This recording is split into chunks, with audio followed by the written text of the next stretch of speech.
Oh, my neck. Okay. Oh, that's better. I've been having weird... Hang on, get over here, Mike.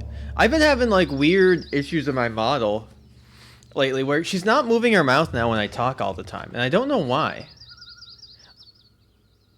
Like, I'm not sure what the problem is. Is it, like, not seeing my... Maybe my webcam's in like a bad spot or something.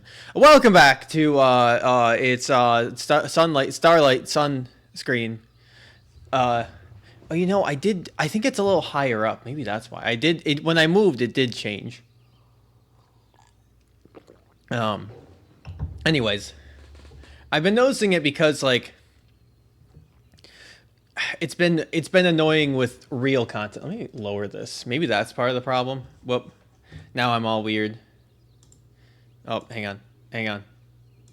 Okay, there we go. That's a little better. It's still not... She's still not talking. She's not moving her mouth when I talk, though. Like, honestly, I thought it was audio sensitive that she would do that. Let me see... General settings. Does it have, like, the wrong microphone?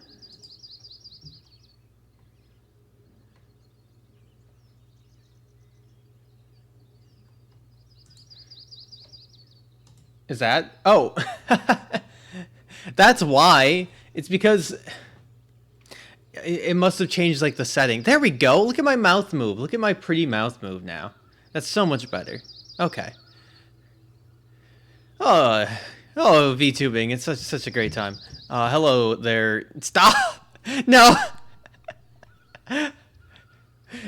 Don't mention the forbidden sorcery!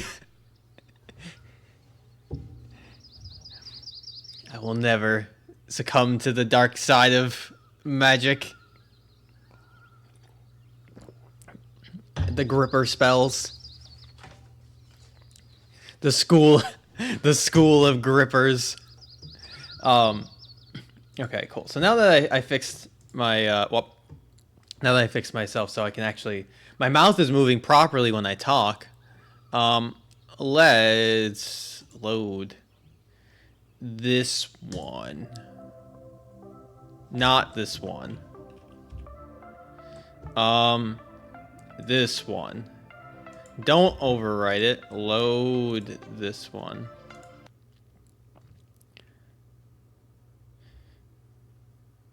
Yeah, I think this one. When I got to the dining room, many people had already dispersed and the usual crowd was gone. I quickly looked for my friends at the oblong table. I ordered myself some pasta and cutlet and joined them.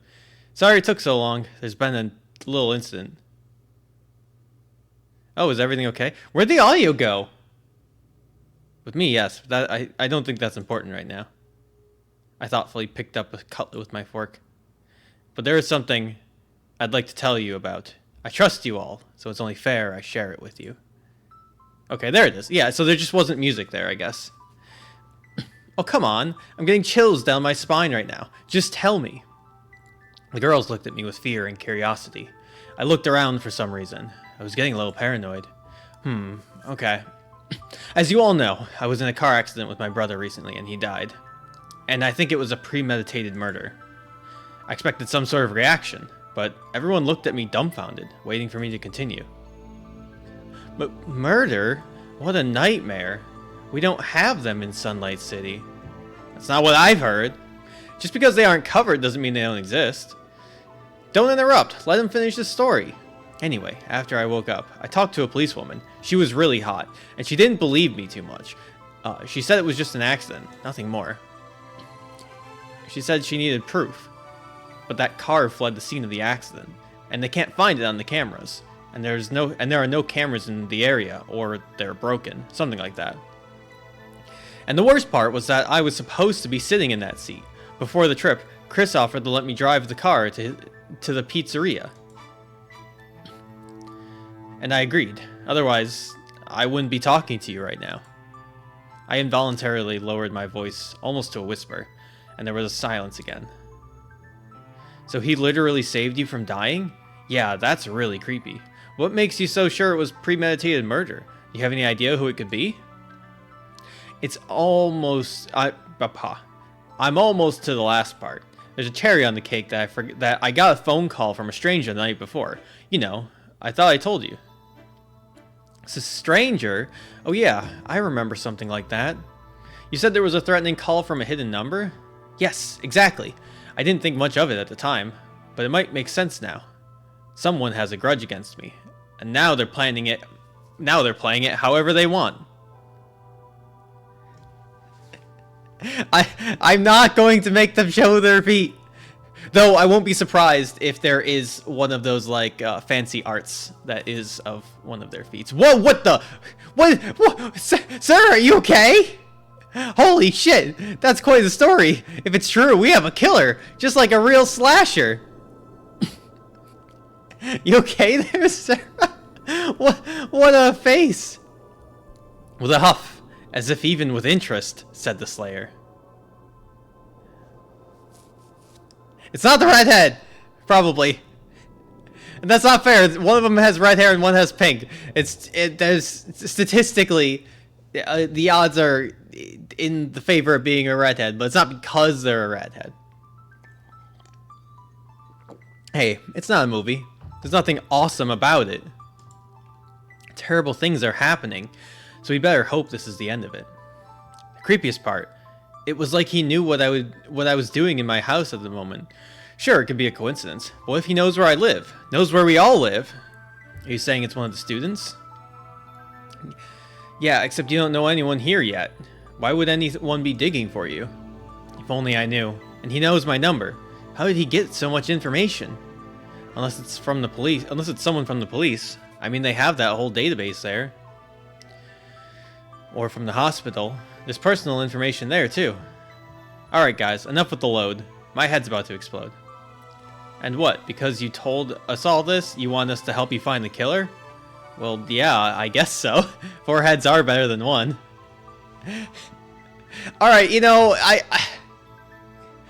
I think if I was in, like, this situation, if I was, like, one of them, and, you know, my friend, like, was just in a terrible car accident and is getting, like, threatening calls and, like, thinks someone's about to murder them,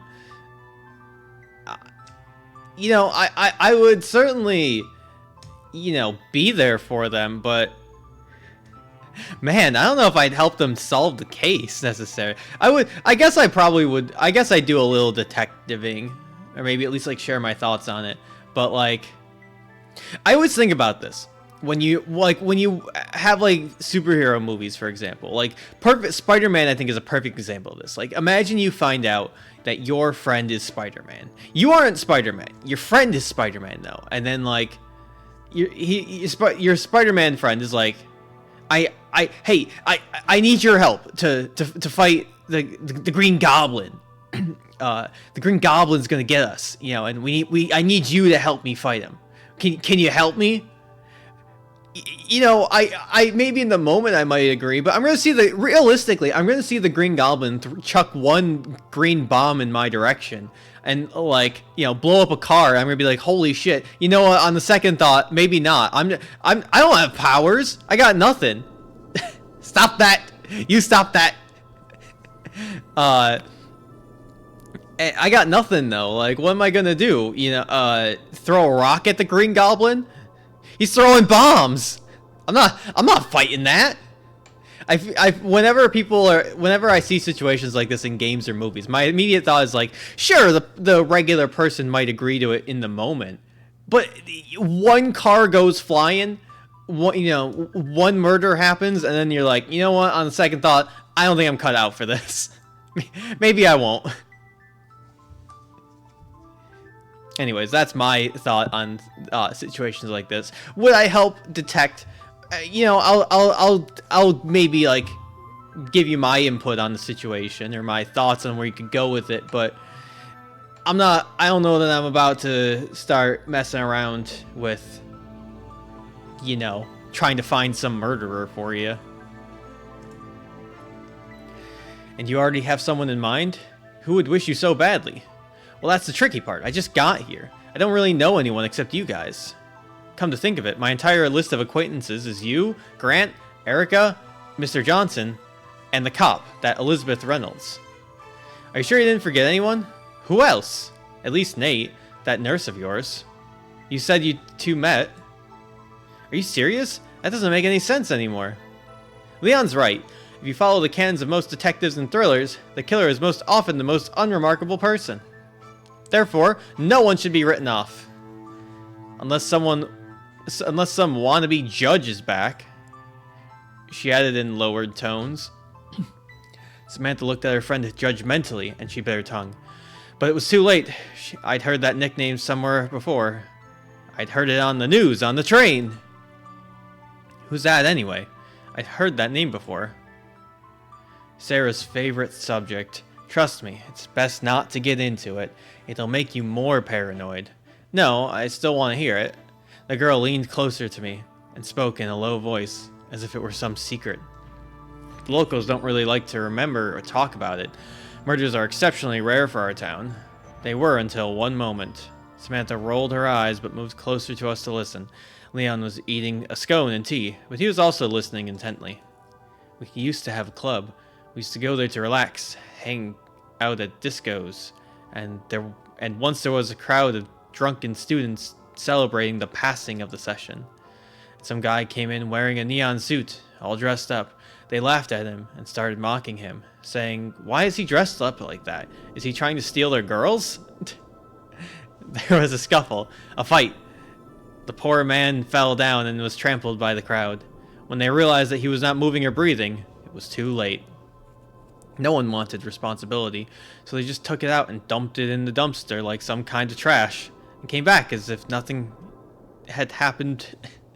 Sorry, they just trampled somebody and were like, well, I don't want to clean that up. So then they cleaned it up and threw him out in the trash. Sarah took a breath, watching my reaction, but I listened intently, amazed at human stupidity and cruelty, and I waited for it to continue. But when the janitors cleaned out the bins in the morning, the body was gone! Turns out the guy was a last-ditch survivor. He got out of there and decided to massacre everyone. Instead of a conspicuous suit, he made himself a black, inconspicuous suit with a cape, put on a creepy white mask, and armed himself with a long knife. It looked like a kitchen knife, but it was longer, sharper, and rumored to have some obscure symbol. He tracked down everyone who was in the club at the time, and he stabbed every one of them. No one was spared. He attacked mostly at night, when his costume looked like a ghost. He wanted to frighten them so they felt death approaching, and this fear accompanied them until their last breath. He was only stopped when he almost killed the last person on his list. One policeman was able to figure out his scheme and had to bait him. He got jebaited. He put a full clip in him. The last man on his list did survive.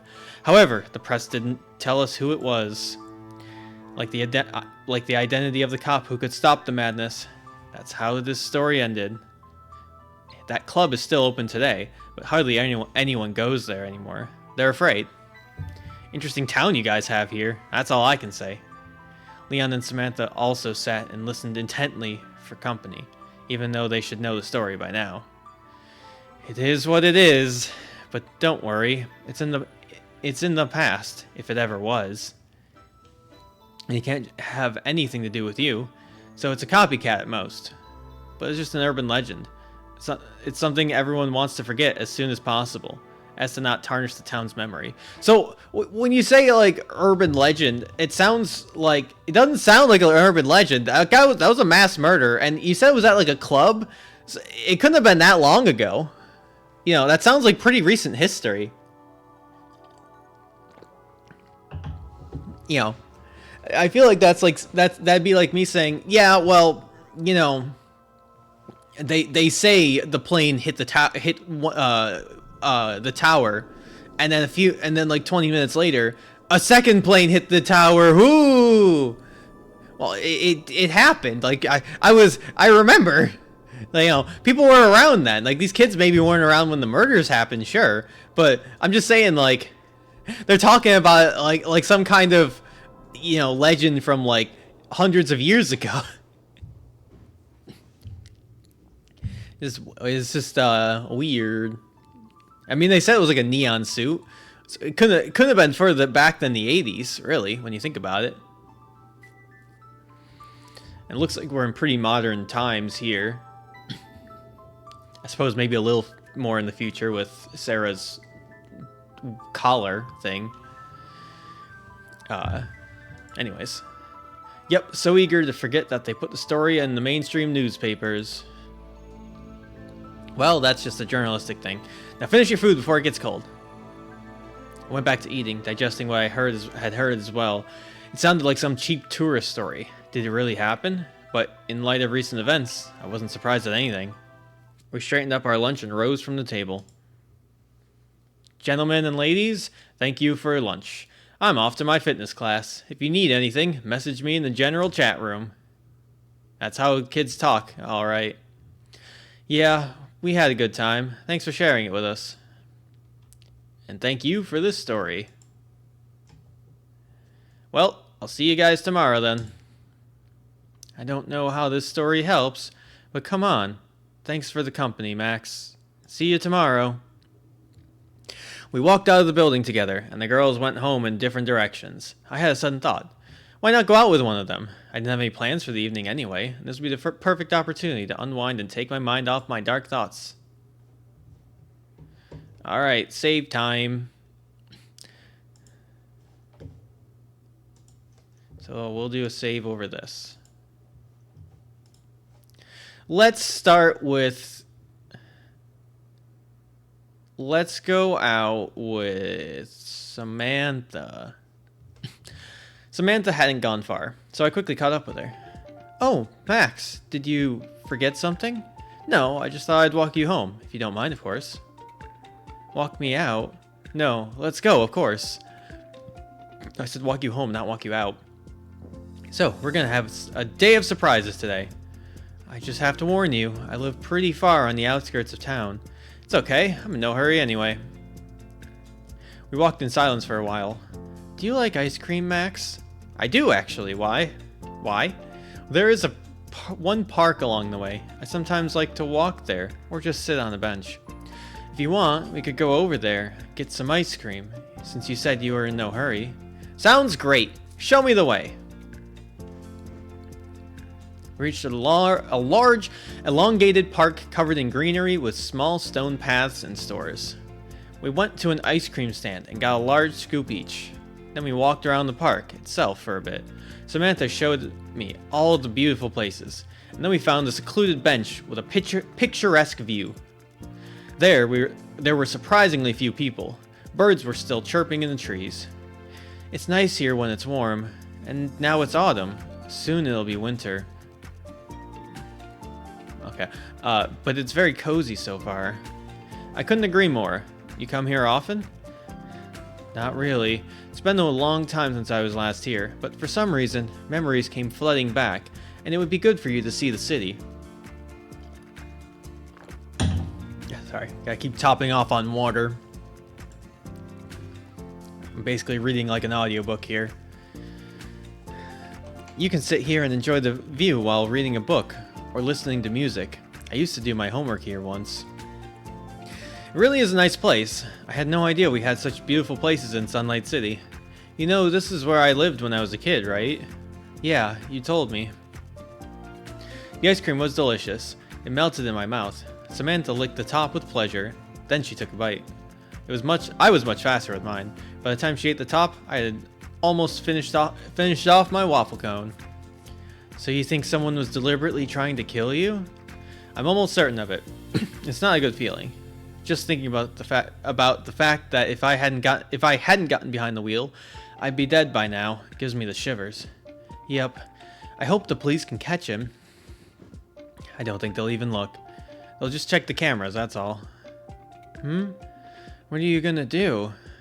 I'll try to find out who's behind this. Get him to answer. Grant's the most obvious choice.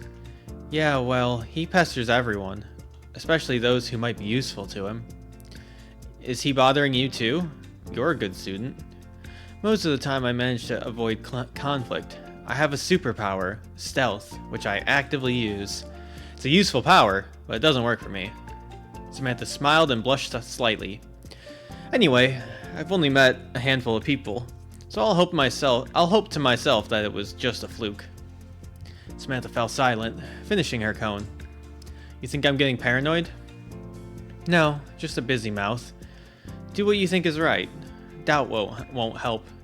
Yeah, you're right. When she was done with the ice cream, she had some chocolate left off the edge of her mouth. Samantha, you've got some chocolate. I pointed to a spot on myself, but she wiped on the wrong side. I reached up to her face then, and ran my own finger over the corner of her mouth, brushing off the residue.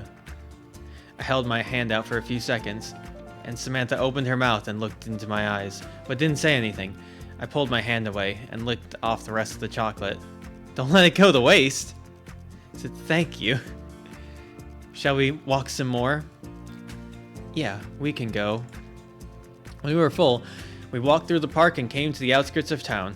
Here, away from the others, stood a multi-story house. It was clearly different from the others in its height and architecture. We stopped on the approach. Is this where you live? Yes. Thank you for walking me out. It was unexpected and a pleasure. No problem. See you tomorrow then. Yes. Yeah, I'll see you tomorrow. She went home and I went to my room. She has to walk so far every day. But she's used to it, I guess. I replayed Stay in my head. The way Samantha worried about me. The way she licked the ice cream with gusto. Yep, she's definitely more relaxed with me now. I should spend more time with her. It was starting to get dark by the time I got home. Nate shivered from the cold as he walked briskly across the street. It was still evening, but it was already dark as the night wore on. Alright, I'm going to assume that this is the point where it like converges depending on who I choose. I'm going to load the old one. Now let's go with Sarah. I decided to walk Sarah home. She was moving away from me fast, so I had to speed to catch up with her. When I equaled her, she didn't even notice me because of music in her headphones. I shook my hand in front of her face, and that's when she finally paid attention to me and pulled out her headphones. Hey, what are you doing here? I thought you went home. I was going to, but I thought I'd walk you out first. What, you think I'm a killer? You're stalking me? She winked at me, seeing my embarrassment. I'm kidding, of course. Let's go. I don't live too far away. The right decision. Can I ask you a question that's been on my mind for a long time? Sure, why not? That techno collar of yours. What else can it do but give out answers? The girl grinned, running her fingers over her device, as if showing it off. In general, it's multifunctional. You can stream music directly into headphones, or without headphones. Download any data, perform calculations. You can connect to the internet. You can even use it to make calls if you need to. Plus, it's stylish. I can't argue with that. But isn't it convenient to operate because you can't see anything? Isn't it convenient to operate? It should be inconvenient. It doesn't show grippers. It doesn't show grippers, right, Sarah? Right? You have to take it off every time? No, I have customized special beeps for different functions that are sent to the earpiece. And you can use them to pick out everything you need by feel. You get used to it quickly, really. Wow, you're a real genius. No, I'm just learning. Oh, we're here. This is my house. Oh, well, see you tomorrow. See you tomorrow? Actually, what do you say you come visit me? Check out my humble abode. What can I say? This is the bomb. This is the best evening ever. Okay, I don't mind. That's good. We walked up to a high-rise building and took the elevator. The Slayer's apartment turned out to be a real geek's paradise. The whole wall was covered with figurines and posters of different characters. In the middle of the room were cans with energy drinks and soda. Is that a monster? That's Pepsi! That's Pepsi! That's a Pokeball! Is this legal? They've got Iron Man, Baby Yoda, Thor's hammer, is that BB-8? I think? I don't remember. The Infinity Gauntlet? That guy? Is that Mr. Freeman? I don't think that's Mr. Freeman. What? Wait, what's that poster? Is that true? That poster looks familiar. She's playing Fortnite!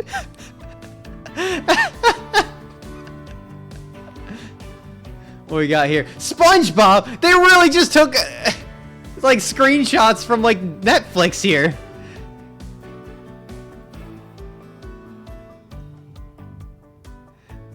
Uh, is that Mortal Kombat?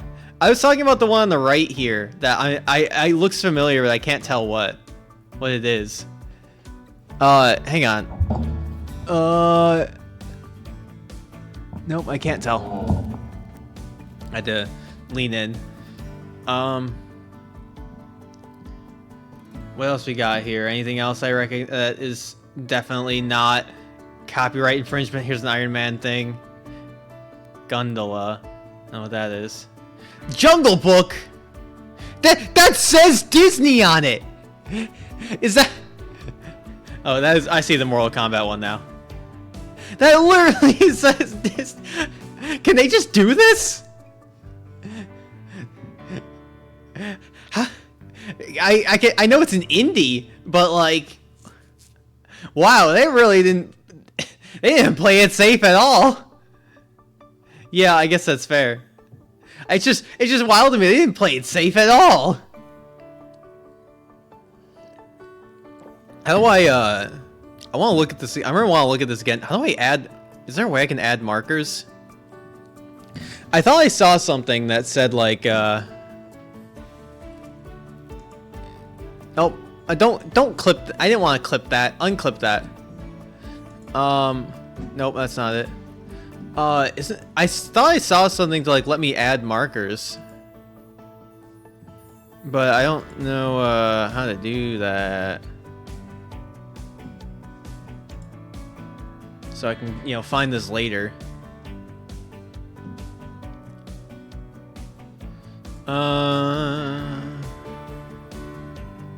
Yeah. Oh yeah, I saw the Iron Man poster. I don't know what this one here is. Under Gondola and to the right of Jungle Book.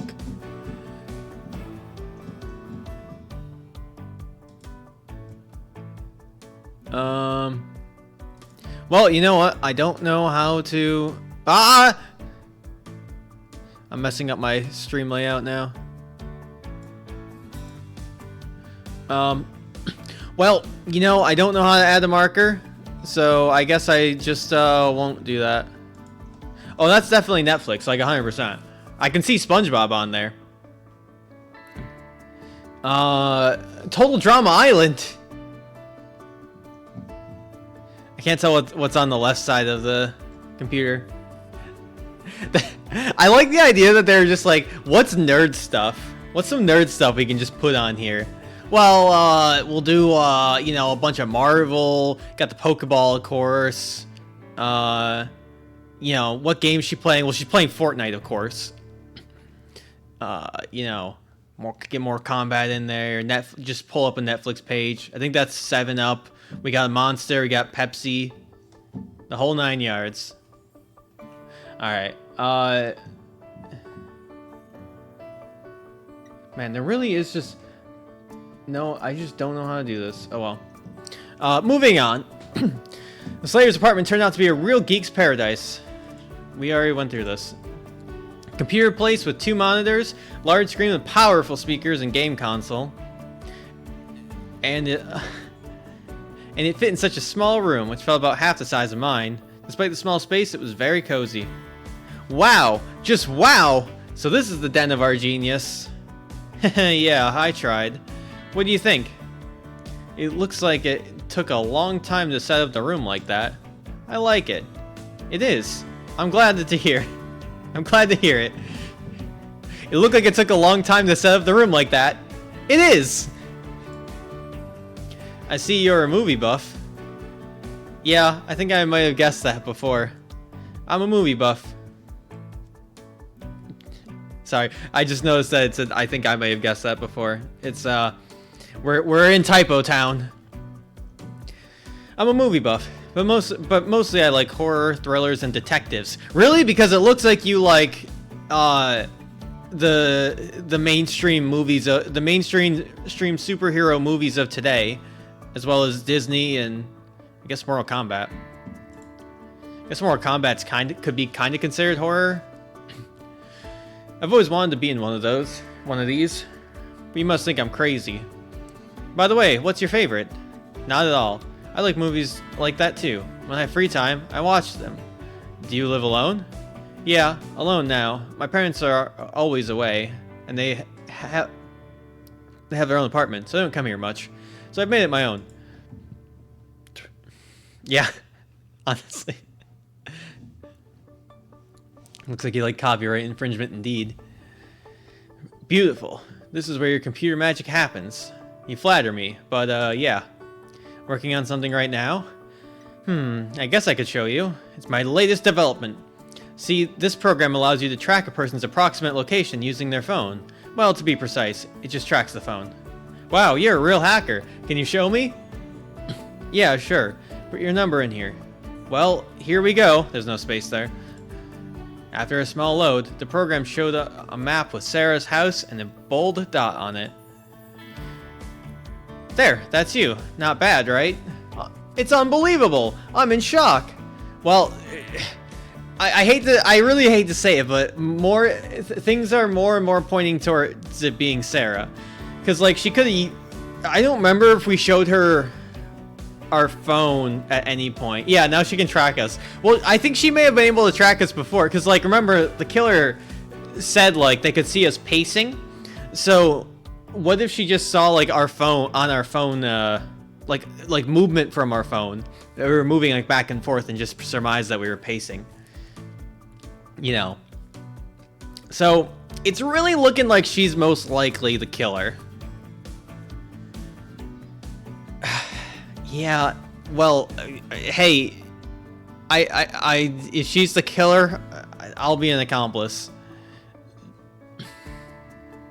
Thank you. I was spontaneously working on it, but maybe it'll do something to help catch this killer of yours now. Only, I'd ask you not to tell anyone about this. It's not exactly legal after all. Of course I'm silent. Speaking of movies, we can watch something if you want. Yeah, I wouldn't say no, really. I'll take whatever you have to offer. There's a new installment of Texas Chainsaw that just came out. We can watch it if you're not afraid. The grippers don't tell you anything. I assure you. Not that I'd know.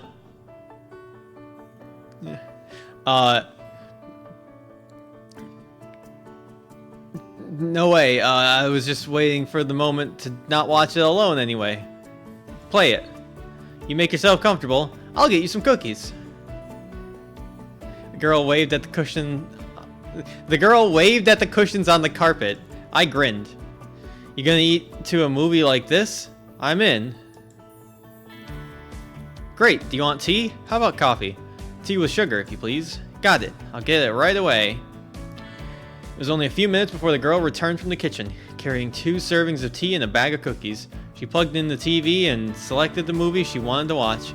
Grippers don't tell you anything! We sat down on cushions on the carpet in the middle of the room.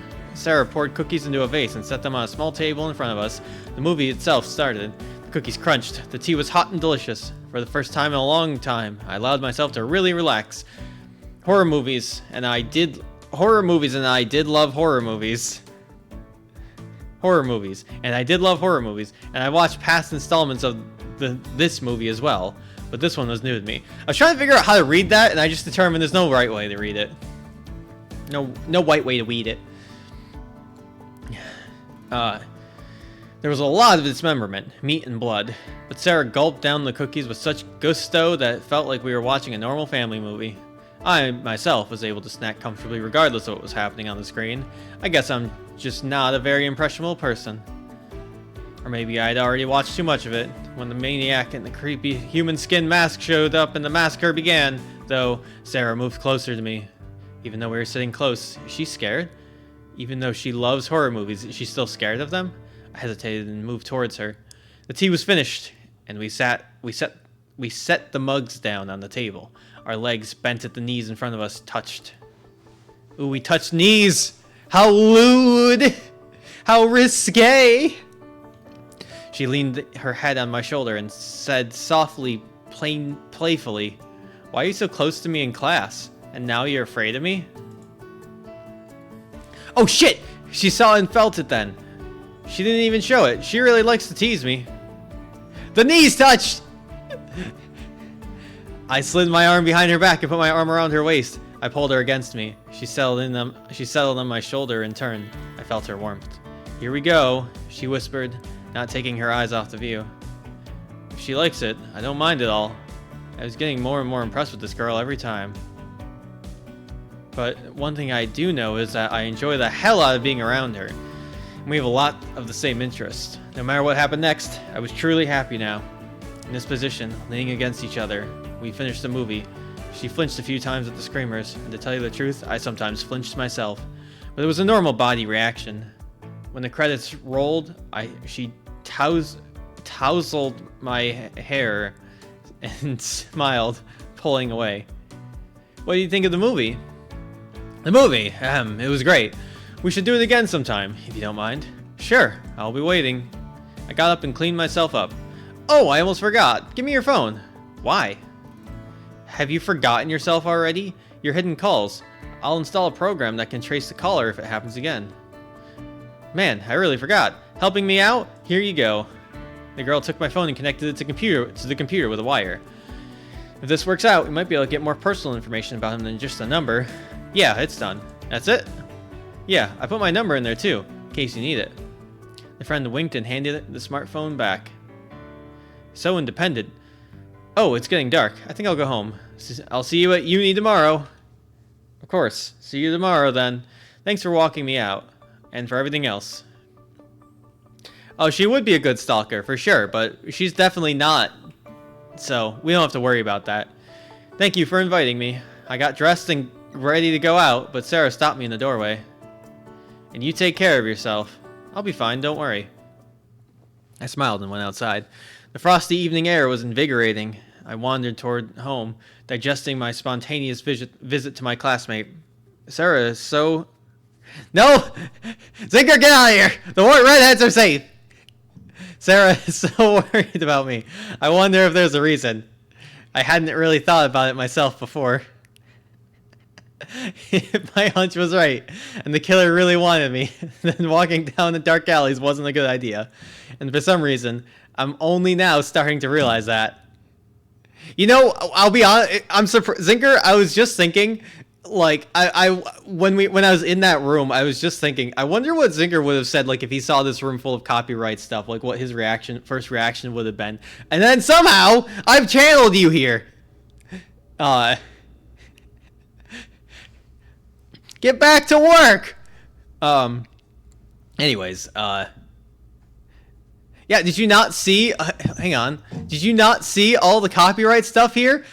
Got Iron Man, Grogu, BB-8, Infinity Gauntlet, Pokeball, Iron Man, Fortnite, SpongeBob on Netflix, along with Total Drama Island, Elite, I think.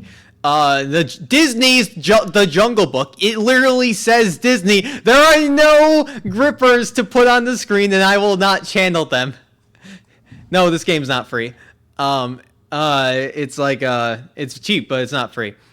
Well, no, maybe it was free for Epic or something. I don't think it was. I didn't get it free for Epic. I know that I paid for this. Anyways, I just thought it was interesting. Oh wow, okay, it's cheap. Oh yeah, Ichio, that's right. Yeah, no, I'm sure they're fine. It's just funny to me that they just did it all. They just put all that there. Anyways, Nate Shiver, I'm gonna stick with having gone home with Sarah because that felt more rewarding. Yeah, we'll stick with Sarah for now. I want to like do a mix, I think, of Sarah and Samantha. I don't remember who I last went with. She's not evil. She's done nothing wrong. She's never done anything wrong, nor will she ever do anything wrong. That's the evil one. Look at that evil redhead. That one. That's the guy. Nate shivered from the cold as he walked briskly across the street. It was still evening, but it was already dark as the night wore on. Only a couple of streetlights illuminated the whole street. The rest of them simply didn't work or flickered weakly. He turned down an alley to take a shortcut to the police station. Today was the last straw. He decided to file a report against his abusers. They should be able to help him. He saw no other way out of the situation. So quiet on the street at this time, as if the whole city were asleep. He's literally, he has like school shooter vibes. It's him. It's gotta be. Like, look at it. Look at this kid. So quiet on the, why do they have so many redheads? They're gonna give us a bad name. So quiet on the street at this time, as if the whole city were asleep. But suddenly, amidst the silence, rhythmic footsteps were heard. They sounded in time with Nate's footsteps. He stopped. Footsteps stopped too. There was no one around, though it was hard to make out anything in the darkness. The alley was lit only by the faint neon lights and the moon. You thought today was the last straw. He pulls out the rifle. Nate fixed his glasses, looked around, and moved on. The footsteps resumed again, sounding like they were right behind him. His heart pounded harder. He stopped again and turned around sharply. No one. All right, let's get to the destination. Otherwise, his heart would jump out of his chest. He decided to run until he was in the light. He ran forward quickly. Just then, a figure emerged from behind the garbage can, into which he flew at full speed and fell to the ground, shattering his knees. My glasses flew off my nose. My glasses flew off my nose. Everything blurred before my eyes. Something white loomed ahead. Excuse me, my glasses fell off. I can't see anything. Can you help me? No, he could still be the killer. Hang on. The blurred figure did not budge. The surface was cold and hard to the touch, but at last the trotting succeeded, and the fellow raised his dirty glasses. Putting them over his eyes, he jerked back. In front of him stood a tall man in a black suit with a white, terrifying mask. Sorry, I didn't see you. Can I go now? They're waiting for me at home. The guy mumbled, wanting only to get as far away from the stranger as possible, but he didn't move. I'm just gonna go, okay? Nate pulled back. He lowered his gaze and took a closer look at the stranger. Something glinted in his hand, something sharp and long. The knife. Nate opened his mouth in horror and wanted to run away, but his legs felt like lead. Help! Somebody! Nate screamed as loud as he could. Then, out of his daze, he ran in the opposite direction, but the mysterious figure easily threw a knife that instantly caught up and plunged into the boy's back, cutting through clothing and flesh. Ah! The guy's scream turned into a wheeze, the blood spurting from his mouth. The attacker pulled out a knife and kicked Nate in the back. He fell to the ground. Oh, I had to watch an action. I was somewhere not far from the house when I heard screaming from a neighboring alley.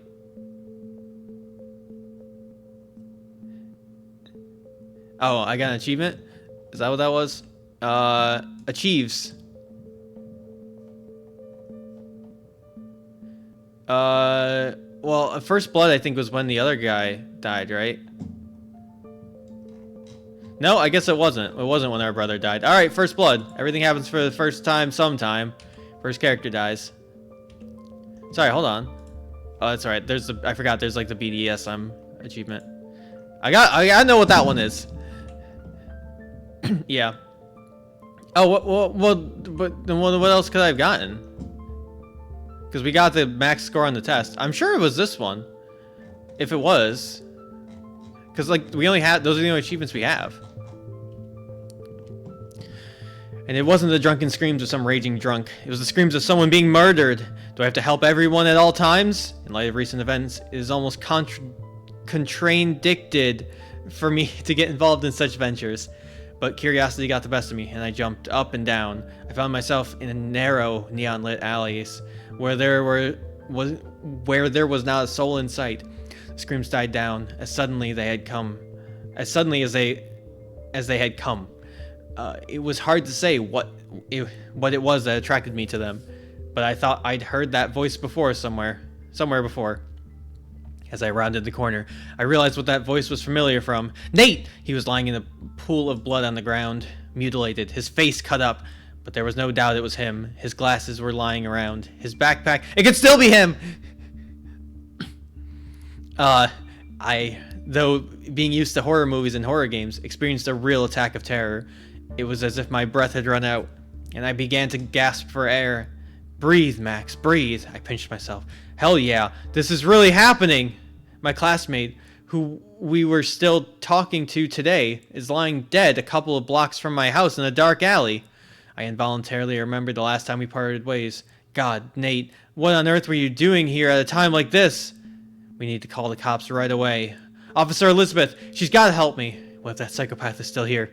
With trembling fingers, I pull out my phone and try to unlock it. Shit, it's been dead all day. I gotta get out of here, and fast! As I ran out of the confined space, I was ducking every shadow, and there were plenty of them. Where are you, Sunlight? Where I need you so badly! In a fit of adrenaline, I thought I'd look up the name and number of these alleys. And then I ran home without stopping. Surprised passers-by looked at me, but I didn't care about that now. Thankfully, he cannot describe the grippers. I ran up the stairs and locked myself in the apartment. I felt better mentally. I tried to catch my breath, though my heart was still ready to jump out of my chest. But I forced myself to quickly undress, put the phone on charge, and spammed the power button until the screen finally lit up. I dialed Elizabeth Reynolds' number and waited, pacing back and forth across the room. The woman answered much more quickly this time, apparently still in bed. Hello, Max. It's you again. Hello? Max, it's you again. He killed a man! Now you're gonna believe me? I saw it with my own eyes! He killed my classmate, Nate! Turned him into mincemeat! Whoa, whoa, whoa, let's do it again, but slow down. Who killed who? That fucking killer! He killed Chris, and now he's killed my classmate. So you were just passing through? How did you find out about it? Strangely enough, yes! You don't believe me again? Then go see for yourself. You can go right now. I shouted out the address of the alley. Well, even though I'm skeptical of what you're saying, something clearly made an impression on you. I'm gonna go check this place out. Yeah, he sure is. I thought that was kind of weird too, but you know what? I don't blame him for trying to, you know. You gotta try, right? Can't blame a guy for trying. Yeah, okay. Just be careful. Don't worry, kid. I know my job. If there's someone out there, they're gonna be in trouble. Okay, I believe you. You can call me back when you checked it out. Sure, I'll be in touch. She hung up. I didn't feel much better. Sorry, a yawn has come over me. I am like churning through my water so fast. Ah! Okay. My capture got weird first, or my VTuber self got weird for a second there. She hung up, but I didn't feel much better. What if she gets killed out there? It wasn't like I'd been killed though. This was all so strange. I looked out the window, watching the midnight city below. It happened so close to me. Yeah, oh yeah, for sure. But the windows, unfortunately, faced the other way. The bell rang quickly. I even flinched in surprise. A little over 10 minutes had passed. The officer's voice was cold and tired. You know, Max, I don't know what kind of game you're playing, but if that's the kind of joke you're playing, it's not funny at all. What's the joke? Are you guys kidding me? Are you in place? Yeah, I came to the address you gave me. And look, there's one right down the aisle. I've been all the way down the alley. There's nothing and no one here. How not? Nate, a guy in my group. He has glasses, his backpack. They were right next to the body. I repeat, there's no body here. No blood, no glasses, nothing. But he was lying right there. I swear to you. Oh? False calls to police officers are also punishable. I'm not lying! And I'm not crazy! If you can't help me, I'll do it myself. I hung up the phone angrily, not waiting for an answer. She didn't believe me at all. What would I do if I were her? I probably wouldn't have believed it either. So this ghoul hid the body? But why? That bastard's just playing with me. Yeah. Reading them out loud really takes a lot out of you. My fright was replaced by irritation and anger. I went to bed. I wanted to just tell my friends in the general chat room, but for some reason, I didn't dare. I'll wait until tomorrow. Will they believe me? They probably will. Yeah, that's why you don't ever give out your personal number. At my last job, I had a work phone, and I never gave clients my personal number. Because once you give your clients your personal number, you're doomed to hear from them forever. Like, you could be gone from that job for like 6 years, and then at some point down, you'll still get a call from them where they're like, "Hey, yeah, I know." Especially if you're in tech support, which is what I was in, where they're like, "Hey, I'm having trouble with my with my Avid system. Can you take a look at it?" I'm like, "Buddy, I don't work there anymore." Anyways, I dealt with this at my high school. Where I was the only person who knew how to use the light board in the auditorium. And after I graduated, even like over a year after I graduated, I remember getting a phone call once where they're like, "Hey, so yeah, we need to know how the light system, the light board works, and no one here knows. Can you help us?" And I was like, I don't go there anymore. Like, no, unless you're gonna pay me, no. I curled up in bed. Couldn't get the picture of Nate shredded in pools of his own blood out of my head. Whoever it was, they must have acted for sure. As I drifted off to sleep, the phone rang again. I thought it might be Elizabeth finding the body and calling to apologize, or a friend. But the number was hidden, just like the other day. I remembered the spy program Sarah installed for me. After a little hesitation, I picked up the phone. "Hello? Did you get my message? Is that you again? What do you want from me?" "Payback. Soon you will pay for everything." "Okay, what did Chris do to you? Why are you doing this to him?" "Your brother? Now that was really an unfortunate accident. I'd hoped to deal with you quickly, but since fate saved you, I decided to make the most of it. First you will see the death of all your friends, and then, at the very moment you're not looking forward to it, it will finish you off." You know, try it. Your words don't make any sense. I'm gonna find you. And I'm gonna avenge what you did to Chris. You'll rot in prison for the rest of your life knowing you lost. Loud words. I like them. So you're in the game? I'll see you soon, Max. The stranger hung up. Got you, you bastard. Tomorrow I'll give the phone to Sarah. She'll get his number. Maybe some more information. But even with the number, I'm sure we can find a way to trace it. You can't get away with it now. After the mysterious call, I couldn't sleep for a long time. Adrenaline was bubbling inside, literally chanting my body to get up and do something. All the fatigue I had accumulated during the day evaporated in an instant. Maybe they're just flirting with me, you know. Maybe that's what this is, and they're just a weird flirter. When I was about to fall asleep again, there was a sound in the kitchen. A floorboard creaked. I listened. No, everything seems quiet. I exhaled, and then again, squeak. No, I've definitely heard it now. I got up close, carefully, as quietly as possible. I got off the bed and walked slowly in the direction of the sounds, trying not to make myself noticeable. Could it have just been the wind on the windows? No, I obviously heard something inside the apartment, or maybe my paranoia had gotten to such an extent. Without turning on the light, I peered cautiously into the kitchen. I didn't see anyone. I tiptoed to the table and pulled the knife out of its stand. Immediately, I noticed the stand. One knife was missing. So, it was right after all. Yeah. I looked around, but I didn't see anything, and I turned my attention to the refrigerator. I looked up and was stunned. There was a large, dark figure on top of it. I quickly ran toward the exit and the light switch, flicked it on, and looked at the old place. It was a shelf! A hinged shelf above the refrigerator. I exhaled noisily, amazed at my paranoia. But seconds later, there was that squeak again. This time, it was right behind me! I was paralyzed with terror.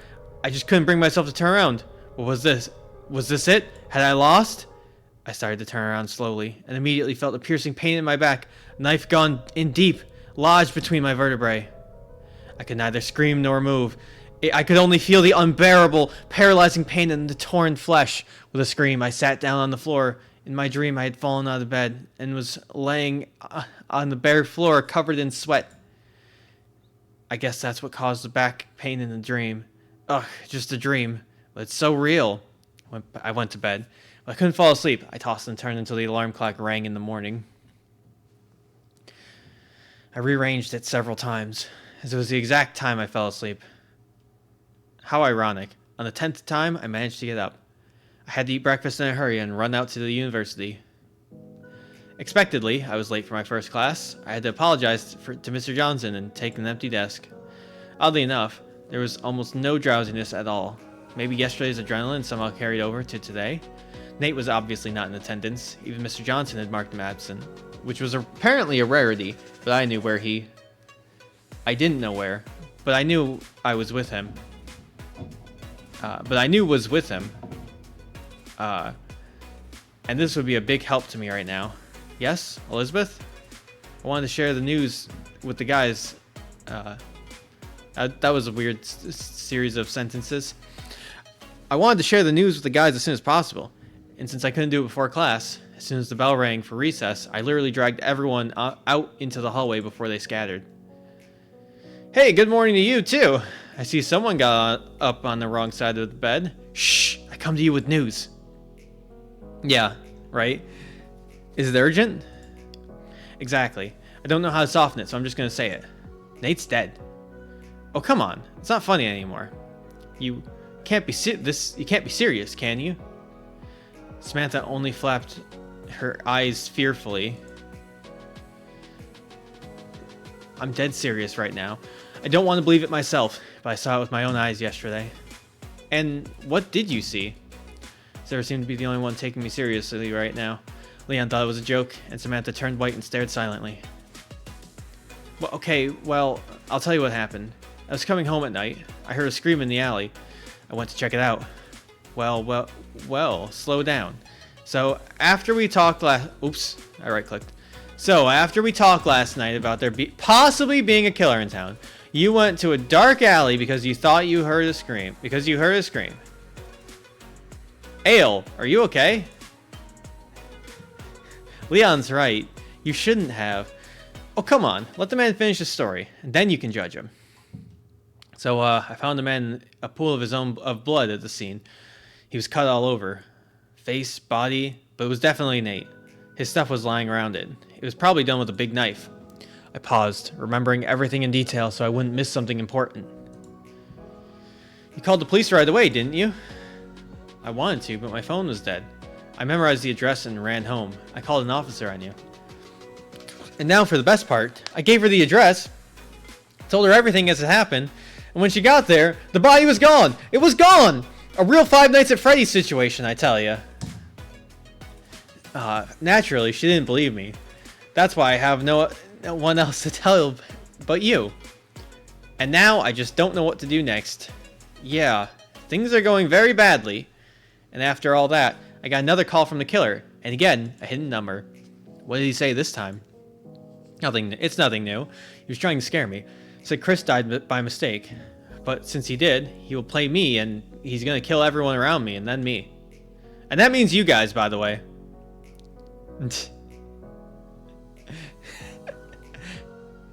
Yeah. Source. Delirious me at night. Oh yeah. Are you thinking what I'm thinking? Well, I hope so. The program you put in for the ID. How exactly does it work? Did she put in some kind of program for you too? Yeah, she just wants to help find the killer. Actually, it should have picked up the call automatically. But now I'm going to need your phone to decrypt it. I'll have to do a little work at home. Might take a day or two. Hope that's not a problem. Well, actually, how am I going to connect with someone at this time? And who might you need to contact? Oof! Get roasted, Max! You have no family anymore! Get roasted! Who would you want to who would you need to contact? Burn! Dead family. I don't know. Well, if something happens, in light of recent events, it's better to have a connection on hand. Okay, here's what we're gonna do. I'll give you my phone, just to keep in touch, and you give me yours. I have a lot of devices, and I can live without one phone. Just don't look at anything, and I won't look at anything from you, okay? Gotcha. I won't. Hey, before I hand this to you, Sarah, I just need to delete something real quick. Goes and deletes like 6,000 porn images. What? Oh, I just realized I didn't read what Leon said there. But what you got on there? A lot of nudes? Can I get someone's phone too, Samantha? I think I'll pass. Asshole, it's not funny. Alright, I'll take it. I just need it for communications, so I won't see anything I don't need to see. Immediately opens the photo app and starts scrolling. That's settled. I trust you. Unlike, okay, so I have a actually that's a good point. Actually, that's a great thing. I just want to bring this up I just want to pull this line up real quick. While I talk about this, I'm just curious. Does anyone else also get like super stressed when you hand someone your phone, right? Like, cause people at my work, at both jobs I've been at, I've seen them like hand people their phones to like show them something, without a care in the world whatsoever. And I can't do that. If I show someone on my phone, I have a death grip on it. I am not letting that go. You will not get my phone. It is staying in my hand. I will hold it in front of you and show you what you need to do. I will swipe it if there are things I need to show you. If I'm gonna like show you a photo, I'll isolate it to its own like folder. So like you can't sometimes it's just like you can't swipe to other folders depending on what it is. It is 100% because I have things on my phone I don't want other people to see. I usually don't want normal people to see, especially at work. But like, it's so weird to me every time I see someone just casually hand someone their phone and just be like, yeah, here, check this thing out. Like, the trust with that, absurd to me. Is that just me, or like, is that like, am I the weird one, or is like, are the people who are perfectly fine with this weird? Is it just that like other people are boring and have nothing to hide? I don't know. I'm just like curious because like I think about this every time someone either like I see someone hand someone else their phone, or like someone publicly use their phone for something, or I can't do that. I will not do that. I refuse. It's been especially relevant to me lately, just because at my work, I don't have a work phone at my job now, so I just I have to use my personal phone. So the only time I'm like okay handing someone my phone is if I am handing them it to take photos with for something, like if they can take a picture of me or something real quick, because I'll open the camera app and make sure it's set up for that generally. And I don't expect them to like immediately pull up my gallery and start swiping, but because like I said, I won't deny I absolutely have things on my phone I don't want people to see, but for the most part, but like I don't know, just the level of trust some people have, at least at work. That's where it really gets me. In public, like other people, random people, whatever, that's fine. Like I don't care if a random person just sees something weird on my phone. But at work, at co-workers, no, I don't want any of that. I will not risk the chance there. Like I said, death grip on the phone. All right, we can move on. I was just curious. I had to go through that. I think I'll pass. Asshole, it's not funny. All right, I'll take it. Communications, and it's settled. I trust you, unlike him. We solemnly exchange devices. All right. As soon as I figure something out, I'll call it. Oh, wait, you know what? I just realized, because I went with Sarah last night, that's why she installed the thing on my phone. Right? Yeah, because she wouldn't have installed that normally if I went with Samantha. So I think going with Sarah was absolutely the correct choice for last night. Alright, as soon as I figure something out, I'll call you. You understand what I mean. Haha, yeah. Well then, that's it for now. Wow, do you believe me? And why not? Well, the call is very real. And when I find out who made the call, we get a direct lead on the killer. I just don't see any reason for you to deceive us, so I believe you too. Yeah, unless I'm a schizophrenic psycho who kills everyone himself. That's a joke, if anything. The guys really didn't really appreciate the joke and made poker faces. Okay, well, class starts soon. See, that's very much the kind of thing I do in situations like that where like I will happily like dig myself a grave. I had no need to dig myself in situations like that.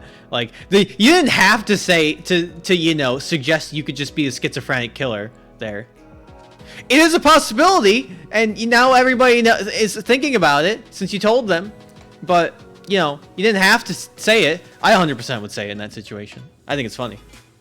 It's absolutely worth the bit. Okay, well, class starts soon. See ya.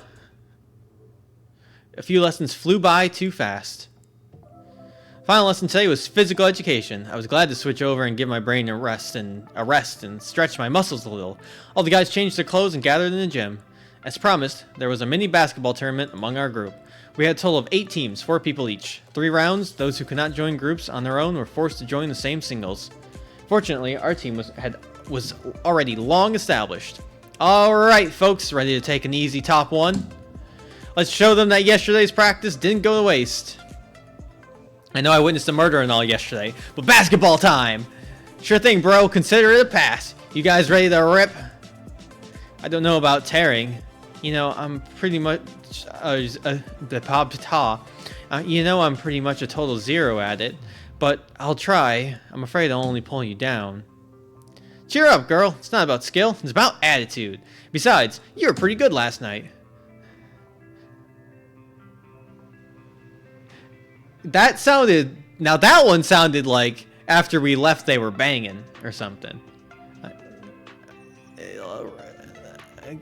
Hold on. Cheer up, girl. It's not about skill. It's about attitude. Besides, you were pretty good last night. Yeah, jeez. Like, I'm starting to think we're not going to get either of the girls.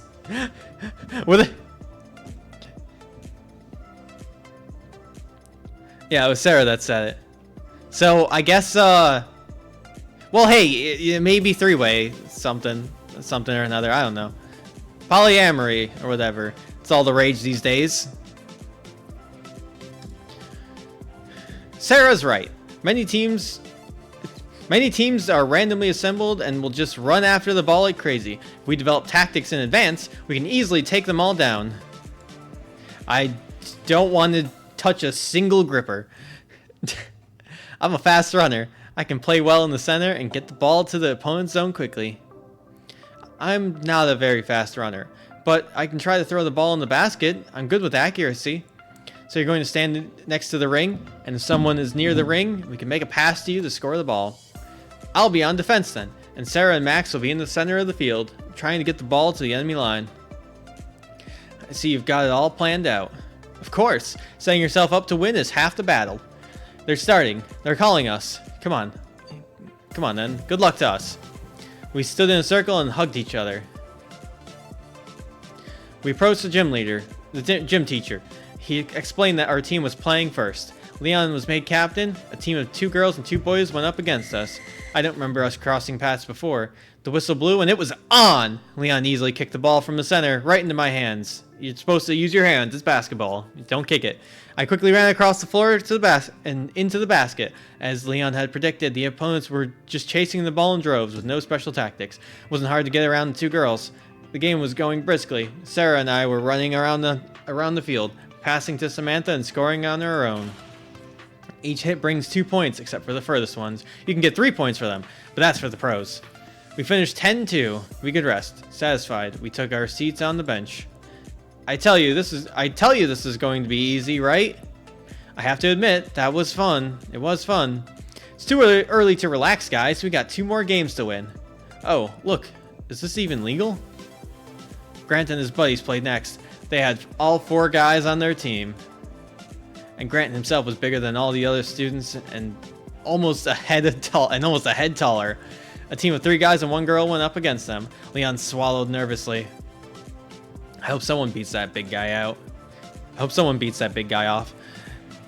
There's no harm in dreaming.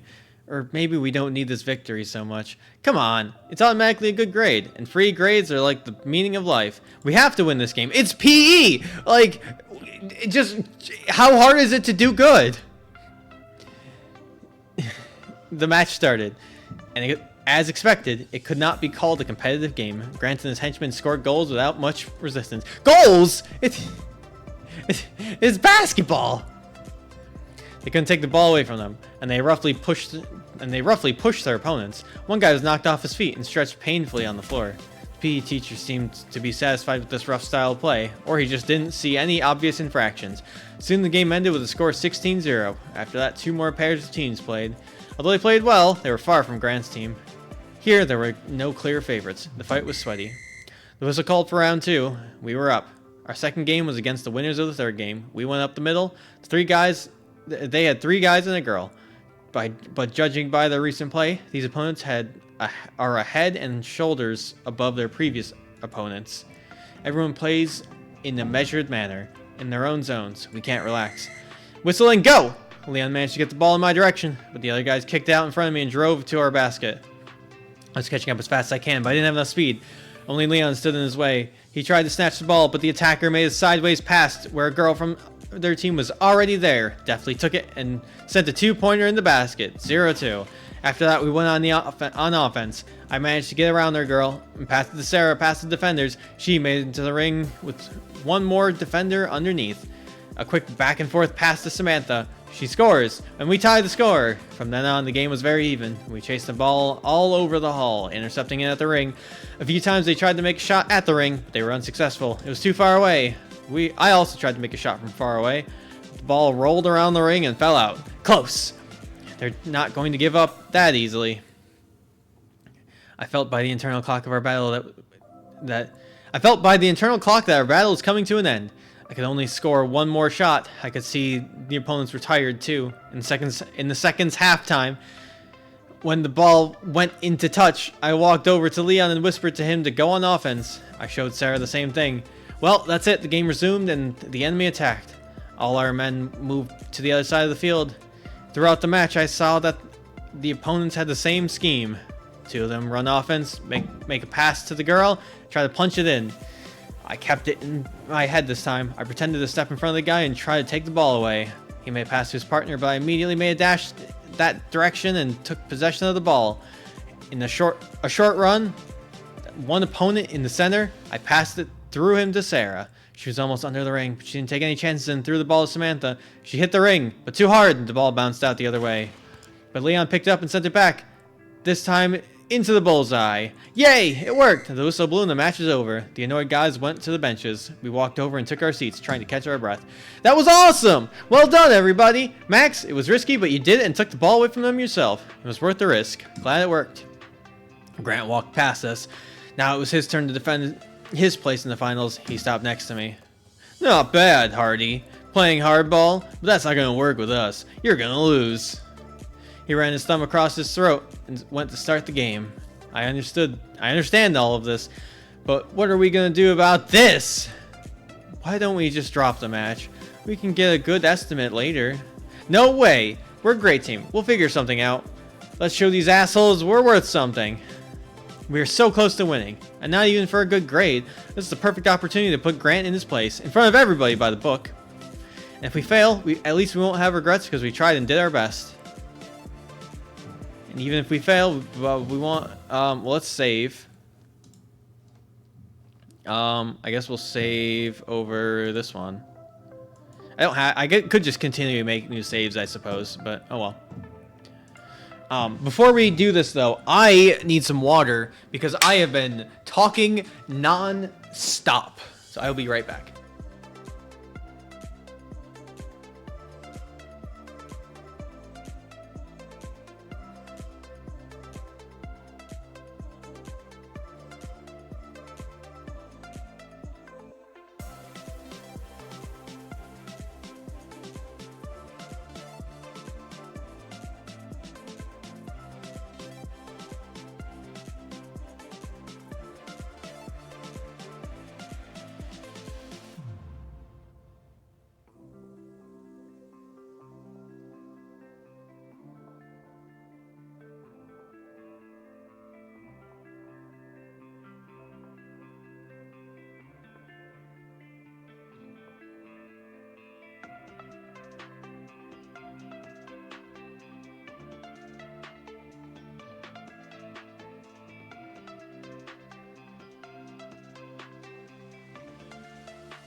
Alright, I have returned. My leg is asleep because of how I was sitting. Happens often because I often sit cross-legged. What is happening with my body? There we go. I think it's fine now. All right, I'm gonna start with the forfeit, but we're gonna, cause like we're gonna reload and then actually play the match. No, Samantha's right. What chance do we have against a big guy like that? All we can do is get hurt, and for what? For a good grade, which we'll get later anyway. Let's just do something about not participating. You don't have the competitive spirit, but okay, you have a point. Samantha went to the gym teacher and said she felt sick. Our team was automatically eliminated and Grant won without a fight. On his way out of the hall, he lingered beside me and smirked. Good call, punk. You wouldn't have stood a chance against me. Amateurs. He walked out, smugly shoving me with his shoulder to say goodbye. The gym teacher congratulated his team on their victory. No big deal. At least everyone's safe. Yeah, I guess so. Well, we'll have to get a good grade later on our own. Right. The important thing is to not get upset. We can get that grade anyway. The class came to an end and we began to disperse into the locker rooms. Oh, hang on. Well, we'll talk to you. Well, hang on. Let's keep going because this might not be the end of that. At the locker room, I ran into Erica, but I was too tired to pay attention to her arrogant stare. Too bad. I wanted to enjoy the beautiful ending. What, did you follow the game? I just happened to be passing by, but you cowards ran away from your problems, as expected. Hey, don't you dare judge us. We never had a chance there. With an attitude like that, sure. Is she in the... Do we share, like, a locker room with the girls? Or, like... Are we... Yeah, he really does look both 30 and 13. Are we... Like... It's university, though, so, like, you know, he could be 30. Okay, bye, loser. She waved her hand and strode past down the hallway. Okay. Well, we'll keep going, I guess, because I'm still not sure yet. I quickly changed to my usual clothes and was about to leave, but I heard Grant's nasty voice again. No wonder cowards like you gave up on yourselves. It's a wonder your lowly team made it to the finals at all. Haha. Should I hold back or answer him? This decision doesn't matter. I am so sick of you. Don't you have any friends at all that you're so eager to hang out with, losers? I'm just fucking with you, you little shit. Yeah, laugh. Maybe you can just boost your steam. Maybe you can boost your self-esteem a little. You got a problem or something? I don't understand what you want. We already do everything you say, and you're still not happy. No, not yet. What about money? How much cash you got on you? I see where he's going with this. Fuck you, asshole. Let me through. Grant tried to throw a sidekick at me with his fist, but I was ready for it and just stepped back. The blow hit someone's locker. So what, you're just gonna beat me here? Not here. Come to the backyard in half an hour. We'll settle our business. I don't need this. Let's just do it here. In the backyard. In half an hour. You don't show up, I'll get back at those girlfriends of yours. And believe me, I know more about them than you do. So getting them won't be a problem. He pounded his fist on the locker one more time before snorting and leaving the locker room. What an idiot. What am I supposed to do now? Guess I'll have to go there after all. I walked out of the hallway in a depressed state. Someone's hand was on my shoulder. I was ready to punch the stranger. But it was just Erica. Even seeing her was more pleasant now. God, don't hit me! Why are you so angry? Yeah, I'm sorry. It's been a bad day. Grant, huh? Did you hear everything? Not the whole thing, just the ending. And? What and? You want my advice? What happened to... She's worse than Grant. Better to not deal with her. Did you hear that conversation in the cafeteria? Maybe. Or maybe someone just told me, haha. Yeah, forget it. I don't know what I was hoping for. I'll tell you need to go. Going to meet with this lunatic? Looks like it. Otherwise, he's just not gonna let go. And if you tell someone, it'll be worse. Yeah, that's roughly how I envisioned it. But I can suggest something that might lift your spirits a little. Just out of pity. I'm all ears. We can walk with you to the park now. Buy the lady an ice cream. Is spending money on you supposed to lift my spirits? That's right. By the way, the ice cream there is best in town. You can try it for yourself if you have enough money. Okay. So, let's go... Let's do this. We're gonna make a new save here. And then we're gonna... Oops. And then we're gonna load this one. So now we're gonna play him in... We're gonna play against Grant.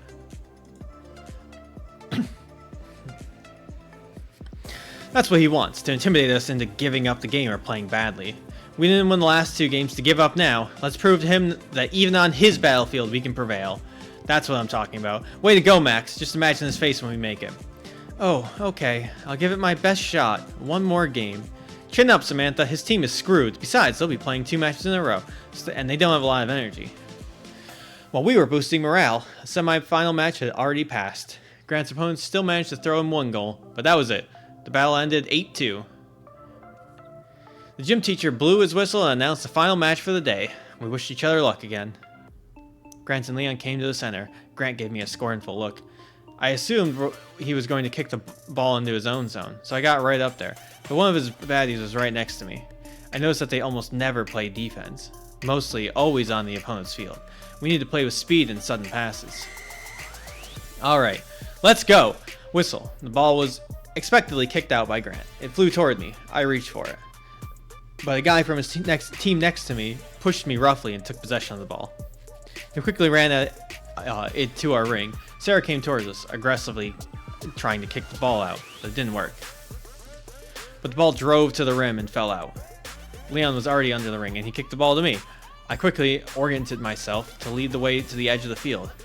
I was immediately pushed down by Grant, stretching out his arms. I tried to pass to Sarah through Grant, but he reached his fingers on the ball to jump, so the pass went the wrong way.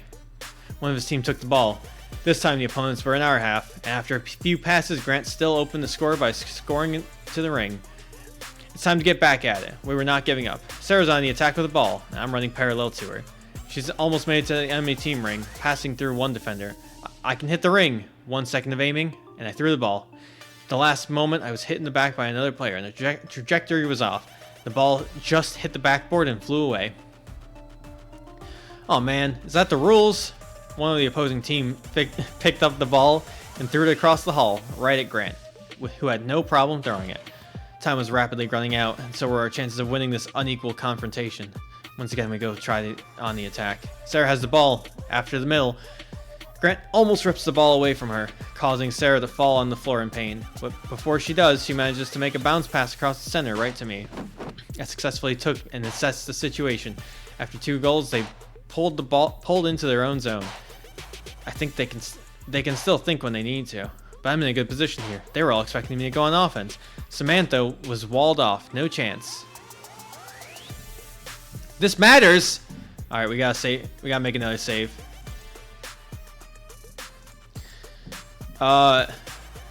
There. Let's go for it. 3 points! What if I took careful aim and threw the ball from distance? As if memorized, everyone stared at the flying ball. Straight to the basket! 3-pointer! Alright, 3-4. I just wish I could make one more.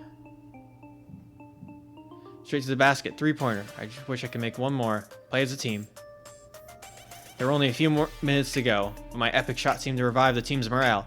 Sarah got up as if nothing had happened and furiously rushed into the fight. When the enemy tried to hold the ball, she ran at the guy and knocked the ball away. He almost fell on his feet, off his feet in surprise. The ball flew to Leon and he confidently drove it forward. When the defenders blocked his path, he threw the ball to me and I went around moving closer and closer to the ring. 2 guys tried to stop me, but we played the ball with Sarah, paralleling the breakthrough. And here I am, almost under the ring. Grant was the only one left in front of me, and Samantha's right behind him. If I throw now, he can block the shot and it'll bounce. But I can't pass it to Samantha either. It's too big. But she was looking at me with such fire in her eyes, as if she was sure that she would throw it. What if I make a motion like I'm preparing a shot and then throw the ball right between his legs, making a pass to Samantha? He spread them so wide that the ball had no trouble reaching its target and ended up in her hands. She didn't hesitate. A moment to aim and she threw the ball in a jump from the other side of the basket. Like a basketball player. Hooray! We win! The score is 5-4. The referee's whistle. It's over! Grant's eyes were bloodshot. Our eyes met. Surprisingly, he didn't even say anything. He just gave one last growl and walked off the field with his team. The gym teacher congratulated us on our colorful victory and promised us automatic high score for the subject. We didn't even have the energy to. Everyone was flushed, sweating, with a blush on their cheeks, but everyone was satisfied, smiling stupidly, looking at each other. Great job, Samantha! You did it! Nicely done. Told me you weren't good. Thank you. I just got lucky, but I knew I wouldn't miss. The adrenaline kicked in. But it wouldn't have made it worth it if you hadn't made the three-pointer before, Max. That was amazing. See, I know basketball. I know what the smart strategeries are. He had to offset the points. Nailed that basketball game. Didn't even need to redo it.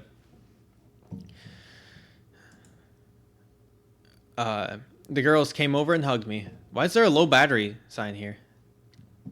Stop that! The grippers were necessary, but so were the rest of our bodies, so I don't think it's all in the grippers. There you go. All the laurels for the best player. But you're really handsome, and you deserve it. Did you see his face when you threw the ball between his legs? That was hilarious. Did he just like hit on me mid-conversation? It's all about teamwork. You gave it your all. And you deserve to win. All of you. After rejoicing with the united victory, we began to disperse to the locker rooms.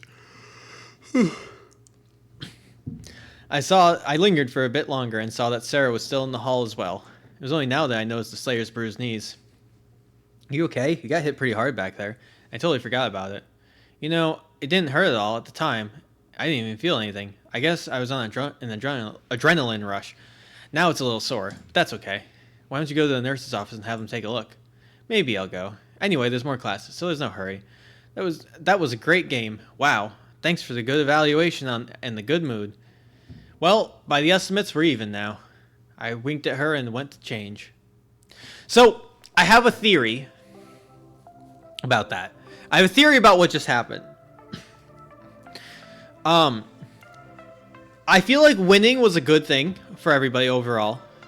Except, it might be bad for Sarah because she got knocked over and now her knees are injured. I wonder if she's gonna like try to run to escape the killer later or something and not be able to because she's got... Well, no, I guess it didn't say like that's something that'll get her killed necessarily.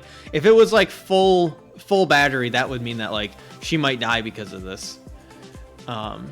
So I guess that probably won't be the case. I was thinking though maybe because she hurt her knees that like that might make it hard for her to escape the killer later or something. Anyways, hi Hadi. I mean Erica. That was good. I gotta go back. Well, that was good. What did you say? You heard me just fine. But don't get cocky, new guy. Yeah, whoever said that. But I still don't know what you mean. Beat that hard-ass Grant. What else is there? Does your brain work at all? Stop calling me names. She didn't call me any names. She didn't call me any names. So you saw the game? You must have other lessons to do. One doesn't interfere with the other. We were released early, so I was passing by and stopped by at the end to enjoy the show. Well, thanks, I guess. Okay. Bye, new guy. She waved her hand and walked past me. I wondered, since when did she know how to praise somebody, albeit in a rude, rather than conventional way? Probably just a coincidence. I quickly changed into my usual clothes and was about to leave. On my way out, I heard loud shouts in the hallway. It's Grant! Is he having another rabies attack? You think this is funny? Making fun of me in front of everybody? I peeked out carefully around the corner. Samantha was huddled against the wall, and Grant was hovering over her with a flushed face. Why don't you say something? Swallowed your tongue? He pushed her roughly against the wall. You were bolder there, you vanilla bitch. It's just a game. Oh look, it can talk. It's a game? How about... Well, what if I have a little fun with you and say it's a game too? How about it, tender girl? Hell, no one else is there to help. Should I step in? Basketball still had a chance. But if there's a scuffle, I'll just have to rely on the people nearby. But considering I'm the only one who came to his screams, there are no other people here. On the other hand, he's not going to hit a girl. He'll yell at her and then he'll stop. He wouldn't, would he? Oh, this could lead to her living or dying, huh? Okay, well, let's make a new save here. Well, I'm gonna help her, yeah. It's just like I'm surprised that it's so much on the line here. This is out of line. What the fuck is he doing? Hitting on girls is too much. You can't hit on girls! Samantha's my friend. I won't let you take it out on her like this. I was filled with a sudden surge of anger. Hey, asshole. Messing with the weaker ones is best you can do? Grant turned to me with a furious look, Samantha's eyes wide with fear and gratitude. Look who's here, Mr. Three-Pointer. Come to protect your sweetheart girl? She's not a sweetheart girl, and she's not mine, but I'm not gonna let you talk to her like that. Show some respect. Back off and just accept that you lost. And if you want to take it out on someone, that's me. Yeah, he sure does. He jerked toward me, and before I knew it, I was pressed against the wall and lifted in the air. You don't make the rules here, little man, and now I'm going to teach you some manners, since you don't know the rules. And she's next. He brought his hand up to strike. I clenched my hands together and covered my face with one hand, defending myself. Samantha cried out, "What's going on here?" A new voice brought me out of my daze. Mr. Johnson, thank heavens.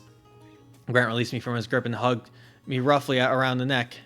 We're just fooling around, celebrating the new basketball champions, aren't we? He clenched my neck painfully. Yeah, it's okay. I wheezed, even though in my voice I could tell otherwise. Samantha, is everything okay? Samantha faltered, not wanting to tattle, but she didn't want to miss out on a lifeline either. Yeah, it's okay. Can we walk with you? Max and I wanted to go over a few things with you. Well done, Samantha. You pulled it off. Sure, let's go. I'm in no hurry. Grant was forced to release me from his grip, but lastly, he tilted me toward him and spoke in an ominous voice. In the backyard, in half an hour, we're gonna finally solve all our problems. If you even think about not showing up, that chick's gonna get hurt, or someone else. He shoved me in the back and walked away. Oh my gosh, Samantha and I caught up with the teacher. So, what did you want to ask me? Max and I wanted to know more about the rule of multiplication of two matrices. Oh, we haven't even been through this yet. A hunger for knowledge. That's what I call it. That's what I call it, folks. Well, that's commendable. If you're so interested in the subject, I can't say no. Blah blah blah, nothing is clear, but very interesting.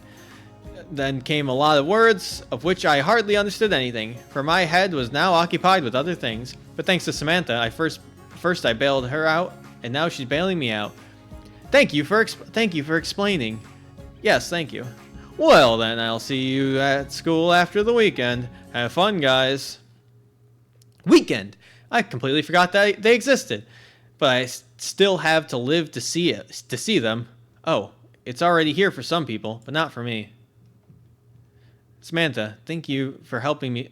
Thank you for helping to save me from Grant. Oh, come on. I should be thanking you for sticking up for me. Who knows how far he would have gone.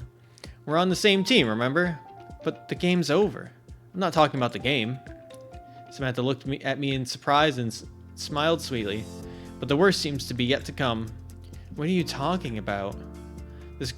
This Grant set up a meeting for me outside the university. I should be there in half an hour. What a bastard. So, what's it gonna be? Maybe we shouldn't go anywhere. There won't be any random passerby there. I have to. We need to settle our business, or he's gonna keep harassing all my friends. That's what he told me. Yeah, well, do you want me to come with you? I can't imagine what he'd do to you. Or at least call Leon. He won't say no to help. No, Samantha. I have to come alone. There's no time to warn Leon. There's too little time. I don't think it's going to be that bad. I'll tell him to stay out of our way, and we won't cross him in any way. Oh, you shouldn't have told me. Now I'll be worried. Promise me you'll be careful, and that you'll call me after all this. Okay, I'll be careful, and I'll call you as soon as I'm free. Okay, in that case, I'll be off. And thank you for today's game. I can't remember the last time I felt such a rush of emotion, or anything like that. We had such a wonderful victory, so don't you dare get discouraged. I'll do my best. I hope to live to see tonight at... I hope to live to see tonight at all. Max, it's not funny.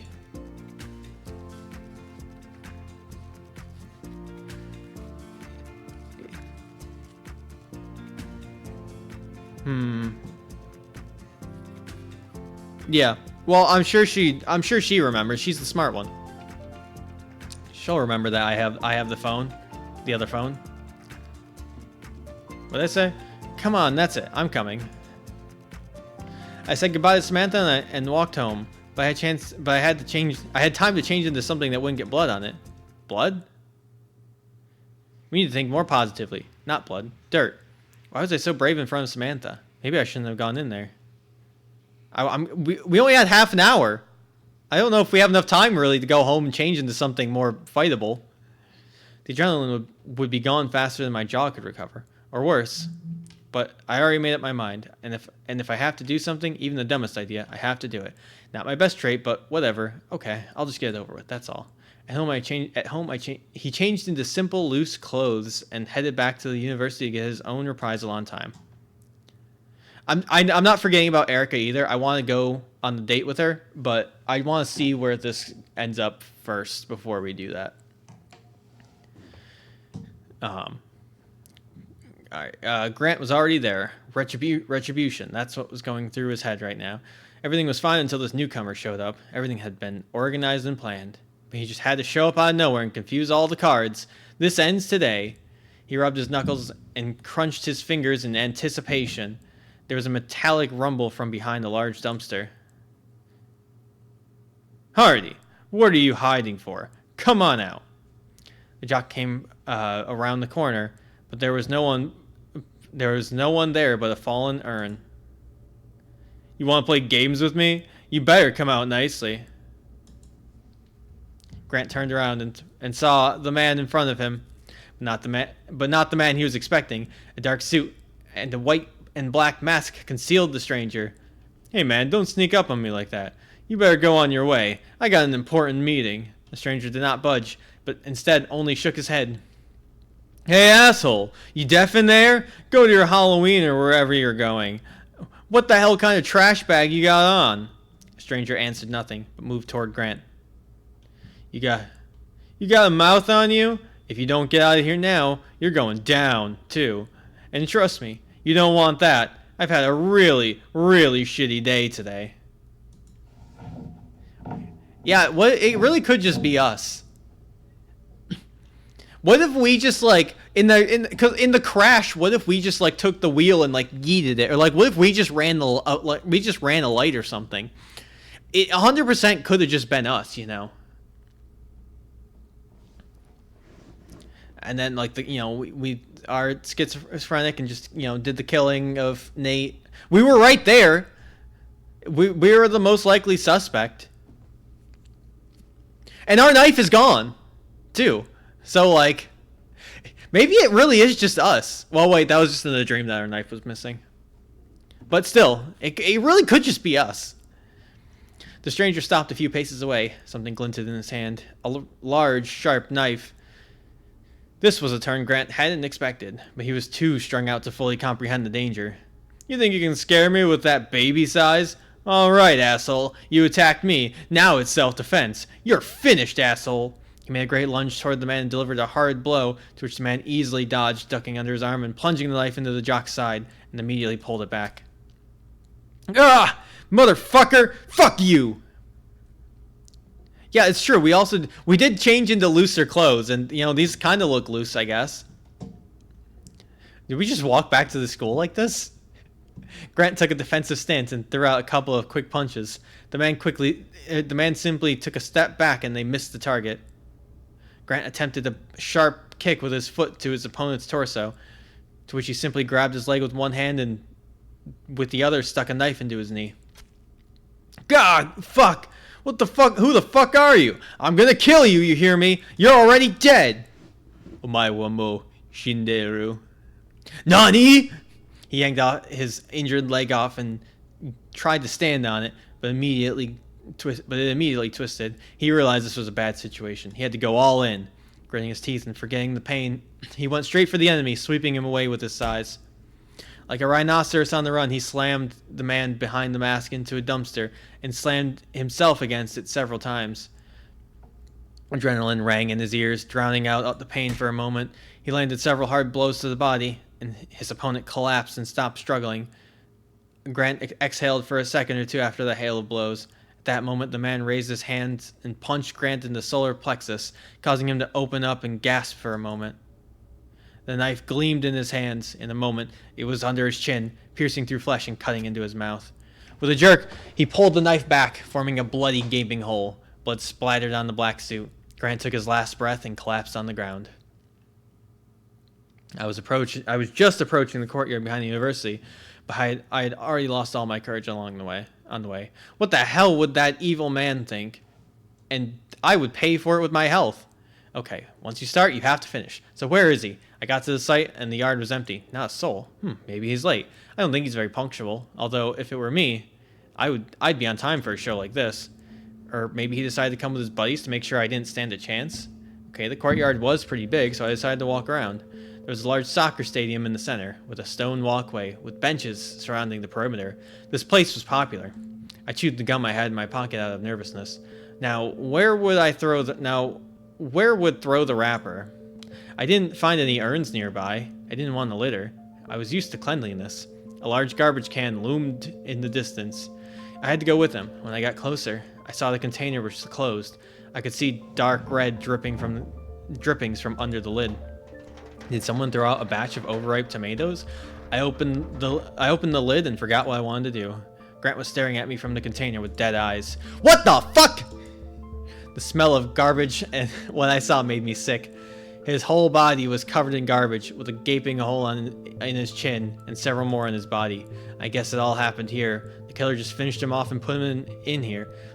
How did he catch you? My eyes went black. It wasn't the first dead body I'd seen so close to me. I'd seen dead Nate before. Maybe back then it was still just some random thugs. But not now.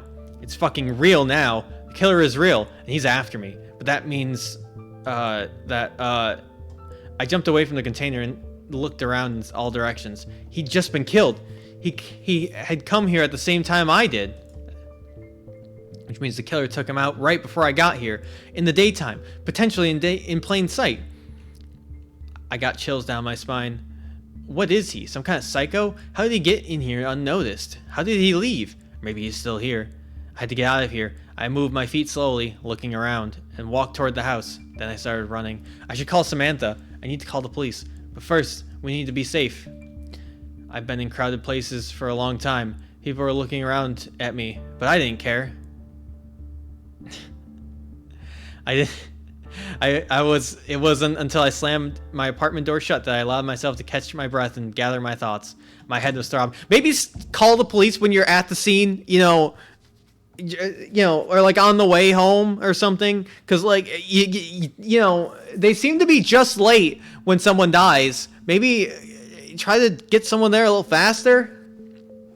I was having some kind of deja vu. Like I'd been in this place before. We should call the police first. He could still be out there somewhere. With trembling fingers, I pulled out my phone. I didn't recognize it. That's right. We'd switched phones with cell phones with Sarah. I had to go through my desk looking for the cop's number. Luckily, I hadn't thrown away yet. I quickly dialed Elizabeth Reynolds' number. The call started. Yes, hello. This is the Sunlight City Police Department. Miss Reynolds? Elizabeth? It's me, Max. Oh, Max, did you change your number? No, it's a bit of a long story, but I temporarily have a different number. But it doesn't really matter right now. Got it. Let me guess. Something's wrong. Yes, damn it. It's happened. I want to report a murder. And why am I not surprised? Murder again. Where is it this time? Outside our university, in the courtyard. We were supposed to meet Grant there, but it doesn't matter now. In the end, when I got there, he was already dead and stuffed in the dumpster. Okay, interesting. Grant, is this a student in your group too? Yes, the healthiest fucking student in our group. What a way to describe Grant. Yeah, the healthiest fucking student in our group. He's like 13, but he looks like he's 30. It's crazy. And he's jacked. He might be like the least healthy, really. And you're saying that the healthiest student was stabbed and stuffed in a dumpster? Is that it? Yeah, that's right. Somebody killed him and put him in there. I know how it sounds, but you can check it out for yourself. You make it sound so convincing. I'll check, but this is the last time. Yeah, right? Like, I think Max is really throwing this. You still don't believe me? I believe you believe it yourself, but so far, I haven't gotten any hard evidence. However, if 2 students from your group are missing, it means something. I think we said that.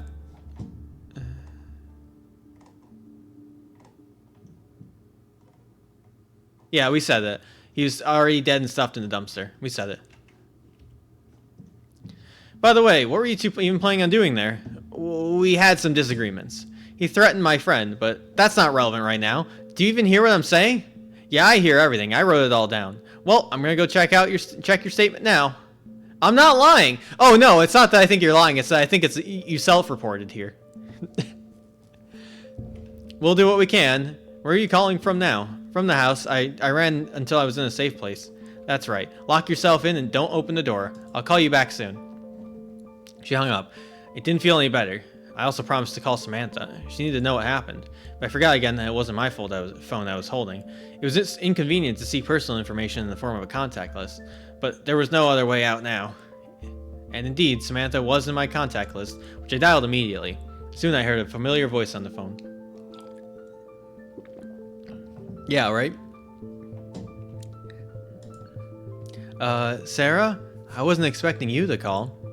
It's not Sarah, it's me, Max. We exchanged phones, remember? You didn't remember, Samantha! I trusted you! You were the smart one! Oh, it's you, Max. I forgot. You okay in there? Samantha, this has been a total disaster. Oh my god. Oh my god, is that Grant? What did he do to you? What happened? Yes, it's Grant, but not what you think. I'm fine. He's not. He's dead. Did we take a picture of... Wait, why didn't we take a picture of him? We should have taken a picture of the corpse. We had a phone. How is that dead? Well, it's like this. He's been stabbed multiple times, and his face has been like cut clean open. He's pretty dead. It's like this. When I got to the designated spot, I found him dead, thrown in the dumpster like a piece of junk, like the piece of junk he is. Well, our phone was dead when we found Nate, because that was why we couldn't call the police right there. He killed him and put him in the dumpster. Max, that's terrible. Who was that? Did you see anyone else out there? No, there was no one around, and I wasn't going to stay there for long, so I ran straight away. Did you call the police? They have to believe you this time. Sure, he was an asshole, but he didn't deserve this. Yeah, I just got off the phone with an officer I know. Oh, wait, hold on. It's on the other line. I glanced at the screen. Officer Reynolds was called. That was fast. Can you hang on the line for a while? The police are calling. I'm going to find out what they found out. Okay, I'll wait for you. I switched to another line. Yeah, hello. You got here fast. Max, where did you say this kid's dead body was? Grant? It's in the dumpster right behind our university. It's the only one there. Yeah, I know. I notified the officers who were patrolling the neighborhood, and they're looking at it right now. And? If this is a joke, it's not funny. There's no dead body, just stinking garbage. No, this can't be. This isn't a joke. You have to believe me. The killer must still be out there, watching me. And when I left, he piled garbage on top of Grant, or moved him somewhere else. Elizabeth, they turned over the top bags of garbage. There's no human being in here. But he was there. You have to believe me. Maybe he dragged him somewhere else.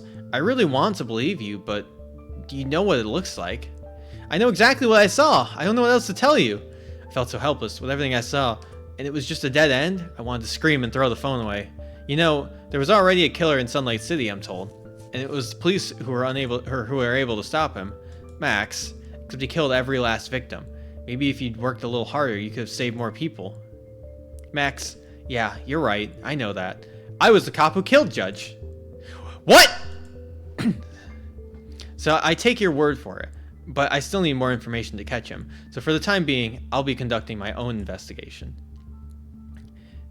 And I'll stick with your theory that he managed to re-hide the body and clean up his tracks.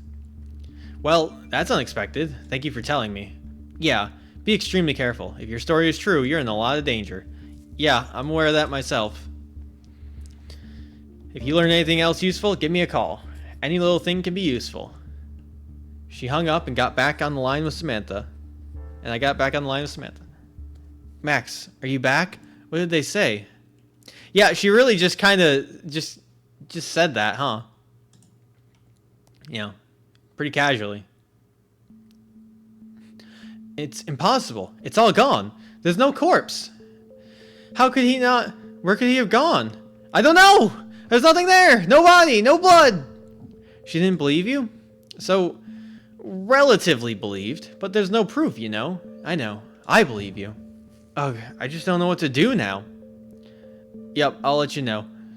I'm probably gonna go back and do when it's like concludes kind of the segment. I'm gonna go back, I think, and do like a few of the other ones too, just to see what would have happened, what else could have happened. What about Sarah? I'll probably stick with this path though, unless something's like drastically better than the other ones. What about Sarah? Has she deciphered who that hidden number belongs to yet? Not yet. She hasn't said anything. She said it would take another day or two. Well, then, we'll just have to wait. Looks like it. Weekend's coming up. What are you planning on doing? I'm gonna stay home and study. Read some books. Maybe I'll keep writing mine. What are you going to do? I don't know yet. I'll probably stay home too. Okay. Take care of yourself. Call me if you need anything. I'd love to talk to you. Alright, then. I'll see you later then. Bye, Samantha. I hung up the phone, and I was alone with my thoughts. I broke the news, also to Leon and Sarah, writing to them in our common social network chat room. I just love seeing them type all that out, like our social network chat room. Just say our group chat. Without undressing, I lay down on the bed and once again ran my eyes over what I'd seen. Had the killer really cleaned up after me? And could it all have been a nervous dream? We'll have to find out after the weekend. If I'm crazy, I'll see Grant at university. And that's the most favorable of outcomes. During the night, surprisingly, I didn't dream about anything. Or maybe I just didn't remember. But finally, I got a good night's sleep. It was as if all the events of yesterday had dissolved into a mere dream. I woke up refreshed, full of energy, and with the express intention of going out for some fun. It was my first official day off from university. I had breakfast of cornflakes with orange juice. Yeah. Like you poured cornflakes into the orange juice? But before I could finish my juice, my cell phone rang. It was Samantha. Hello, Samantha. Hi. Hey, Max, what are you doing? Just recently woke up. Almost had breakfast. Wow, you're a big sleeper. She chuckled softly. Hey, after such a busy week, I could use a little rest. I didn't say it's been a killer week, but yeah, I'm a real sleepyhead. Max, that's not funny. Come on, if I don't treat this with a modicum of irony, I'll just go nuts. Okay, I'm sorry. I just feel for him, despite what he's done to us. Yeah, I know. He didn't deserve this. I disagree. I have a proposition for you. Why don't you come over to my house tonight, and we'll study together? I think it would be more fun, both of us. Oh, that's a tempting offer. Okay, can you give me half an hour to think about it? I'll finish my meal and see if I have any other plans. When I do, I'll text you. Sure, I'll be waiting. Bye. That's unexpected. I hadn't even thought about how I'd spend my weekend, and then it just came to me. It's a great way to occupy my time and bond with Samantha. But just a few minutes later, the phone rang again. This time it was Leon. Max, hi. How are you? Hey, Leon. I'm eating. Just woke up. How are you? That's great. Listen, what are your plans for the weekend? Do you see how great the weather is out there? Let's go for a walk. At least you'll see the city. Another great offer. I just got a call from Samantha inviting me to work out with her. Oh, so I'm late. We always have time to work out. The weather's not always nice. But it's hard to say no to a pretty girl, I know. I'll think about it, Leon. Actually, it'd be nice to go for a walk. If I think about it, I'll text you. Come on, man, I'll be waiting. The day had just started, and I already was inundated with offers. And it was just as well. I didn't know what to do with myself anyway. On the other hand, I would love to spend time with Samantha and get to know her better. It'd be good for my classes, too. I missed a lot of classes at the hospital, and almost failed a test afterwards. But I like to walk, too. Well, one's during the day, and one sounds like it's more in the evening, so, like, do both. Fresh air can help clear your thoughts. Maybe something can be worked out to move things forward. Leon's a nice guy. I'm sure we can have a good time. And I'll get to know the city a little better and refresh my memory. Alright, so let's do this. Make a new save. We'll save over this one. I don't know what this one is. Alright, and then we'll load.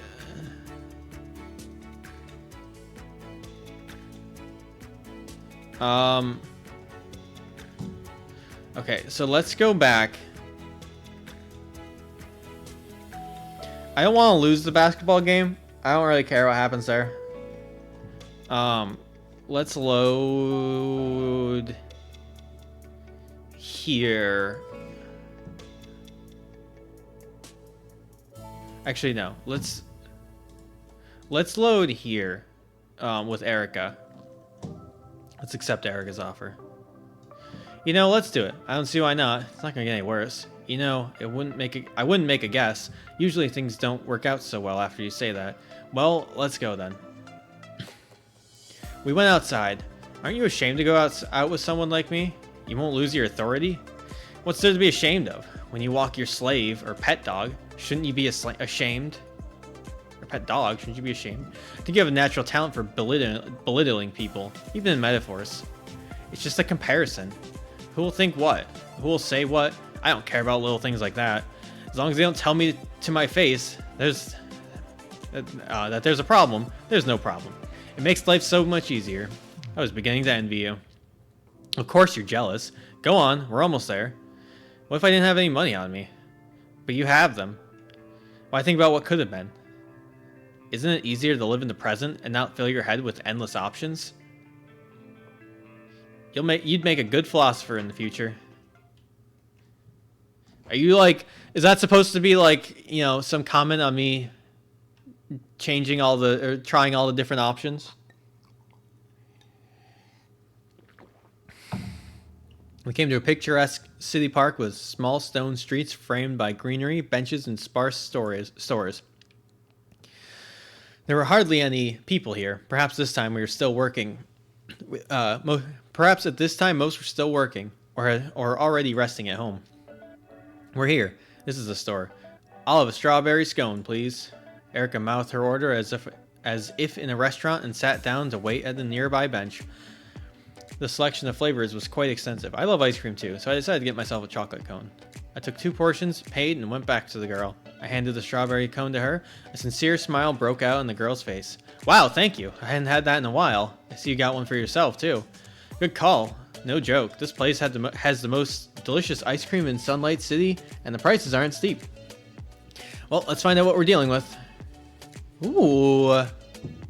Before my cone, isn't there a way to... There's a way to, like, just see the art, whatever. Yeah, I love her tongue being out here. Very good. Very good art. Very respectful art that I'm looking at entirely respectfully. I should really get... I should really get, like, an eye tracker set up. Maybe I'll see if I can do that for the next time I do this. Before my cone melts, which is a minute matter under this sun, I took a big bite of chocolate ice cream and he was amazing. Erica wasn't lying. It tasted great, and I took bites all over and over again, unable to stop. Delicious. Huh, I told you so. I'm not giving you bad advice. I bet. I finished my portion in a couple of minutes. Erica, on the other hand, stretched out her pleasure, licking the ice cream slowly, working hard with her tongue. Then she sank her teeth in to separate the perfectly licked piece and send it to melt in her mouth. I should learn that technique from her. You know, you weren't lying. It's actually tastier than anything I've had in LA. Or maybe I just wasn't hungry. Or maybe I'm just hungry. More like both. What do you think? I'm gonna lie to you? Poof. You're eating ice cream wrong, Max. I don't get it. If you swallow it all at once, you'll lose the thrill. First you need to gently lick the entire filling so that it melts on your tongue. Gently bite down on the top, but not hard, so it doesn't chatter your teeth. Just feel the melting mixture of flavors in your mouth. When it's already melted more, then you can bite into it along with the cone. Your tongue digging into the very thickest part of the frozen cream and satisfying all your receptors without overcooling them. No one's ever taught me how to eat ice cream before. Then I'll be your first. You don't always have to rush ahead. Sometimes you can just enjoy the moment. Why don't you buy me another ice cream and I'll try your advice. Nice try, cowboy. Well, thank you for such a spontaneous afternoon snack. Okay, bye, new guy. And good luck with Grant. Bye, Erica. Thank you. I nodded after her, but she turned and walked away. And that's just Erica. But I even kind of liked our short walk. Reflecting on the events of the day and savoring the aftertaste of chocolate ice cream, I headed home. I'll have to change into something I don't mind getting blood on. Blood? I'll need to think more positively. No blood, blah, blah, blah. Okay, so this still happens. I don't know what skip does is the thing. I don't want to skip too far, so we're just going to click through this. Then they kill Grant. You've been killed. Hang on, let me get into fast click. Ha!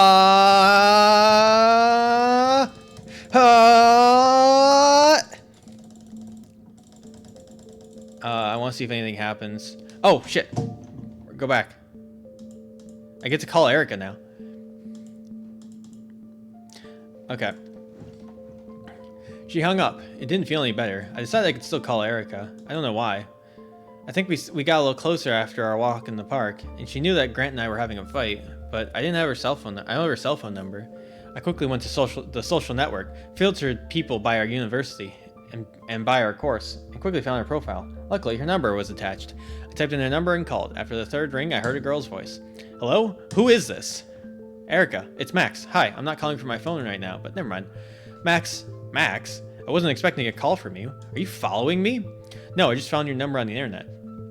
I thought there was something you should know. Intriguing. So what happened in there? Does it have to do with Grant? Yep, it's Grant. But not what you think. I'm fine. He's not. He's dead. You should see the other guy. A couple of seconds of silence on the phone. Did you kill him? God, no. What do you take me for? I'm stronger than I look, but I'm not that strong. I didn't want him dead, just a little beating tops. Okay, what happened? It's like this. When I get to the designated spot, I found him dead, thrown in the dumpster like a piece of junk. He killed him and threw him in the dumpster. It's the same killer that killed Nate. He killed him and put him in the dumpster. Have you seen anyone around? No, there was no one around. Well, we didn't tell her that Nate was dead. No, there was no one around, and I wasn't going to stay there for long. I ran straight away. I don't even know what to say. No one loved Grant. I can't say I'll miss him. But if there's a serial killer, that's bad. Did you call the police? Yeah, I just got off the phone with an officer I know. Oh, wait, hold on. It's on the other line. Glance at the screen. She was calling. Can you hang out on the line for a while? Police are calling. We're going to find out what they found out. Come on. You'll be charged, not me. I'm waiting. So, we found the body. Also, I killed Judge.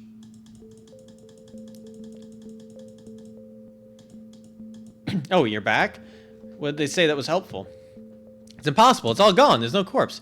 How's that? He got on his feet and ran away? Oh, my neck is killing me. Just like this killer is killing Grant, but tis.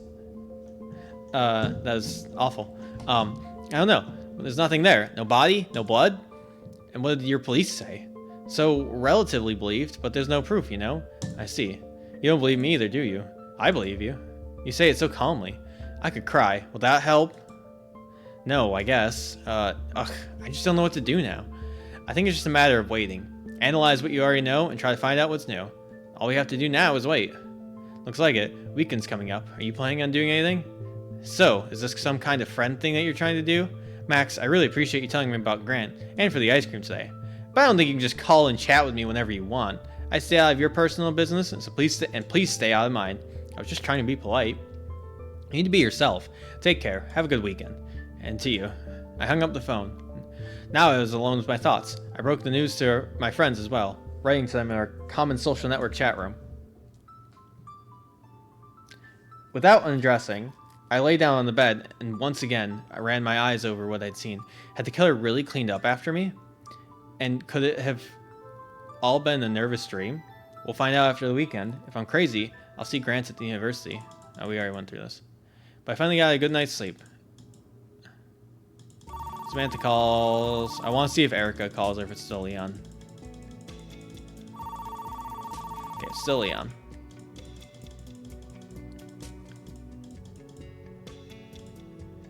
Okay, so let's save this one here. Because I could turn her down, I guess. But I feel like turning her down isn't going to... Well, okay, let's do this. We got tons of space, right? So let's just go... We'll just save this here. Let's go back to load. Let's turn her down. I'm forced to decline such a generous offer. Poof, it hurts. I was just testing you. You can go reflexively move on. The girl snorted and hurried away. A little more, and I thought she was upset by my rejection. Went to the exit, intending to go home, but there I met Samantha. Oh, hey, you haven't left yet? No, I was going to. Why? Are you still here? Yeah, I'm having a little tiff with Grant again. Oh my god, what is it? Nothing serious, I hope. Not yet. We're supposed to meet him outside the Union in half an hour for an adult conversation.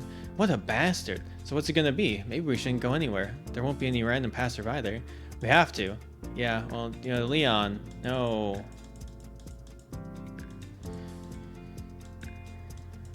Okay.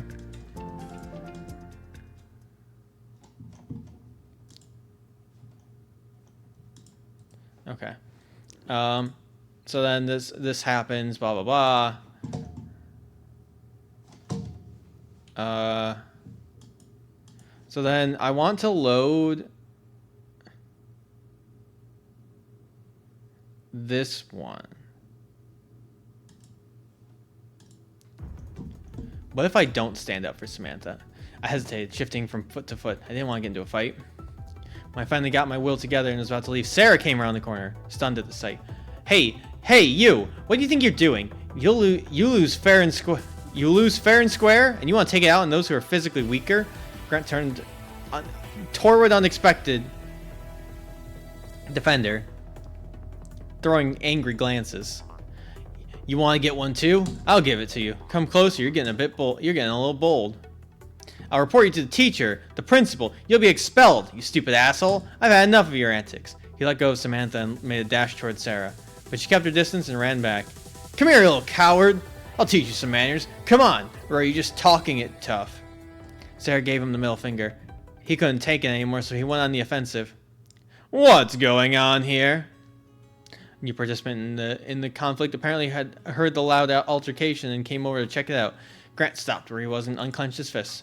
We're just fooling around, celebrating the victory of the new basketball champions. Isn't that right, colleague? He turned to Sarah in the most cocky way possible. Yeah, everything's great. Snorting, she turned away and walked away.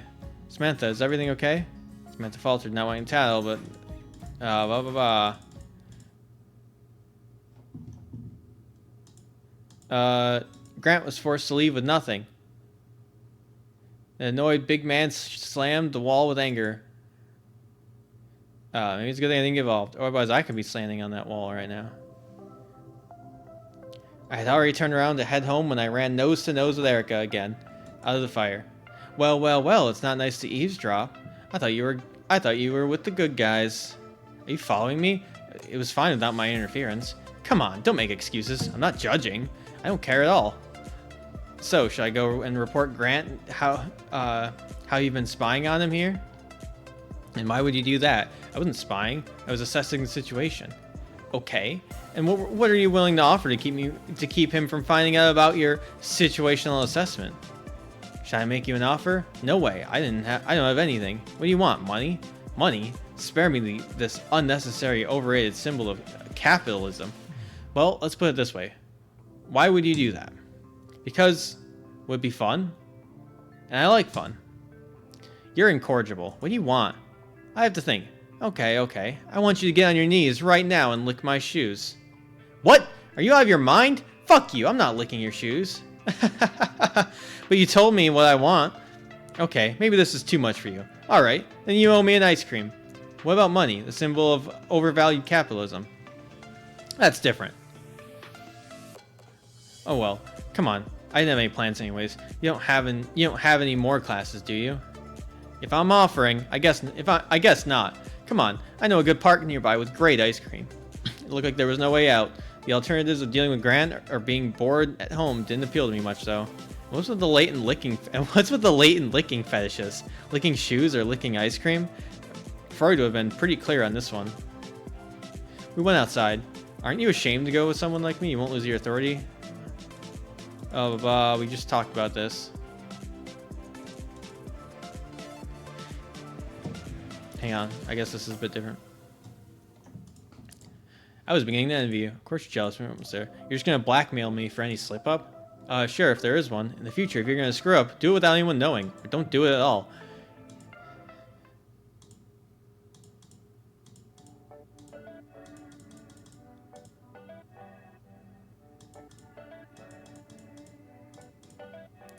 Alright, so now we get to see her hot portrait. She sure has a thing for licking.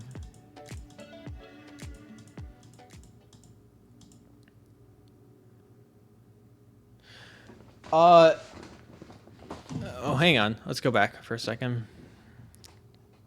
Reflecting on the events of the day and savoring the aftertaste of chocolate ice cream, I headed home.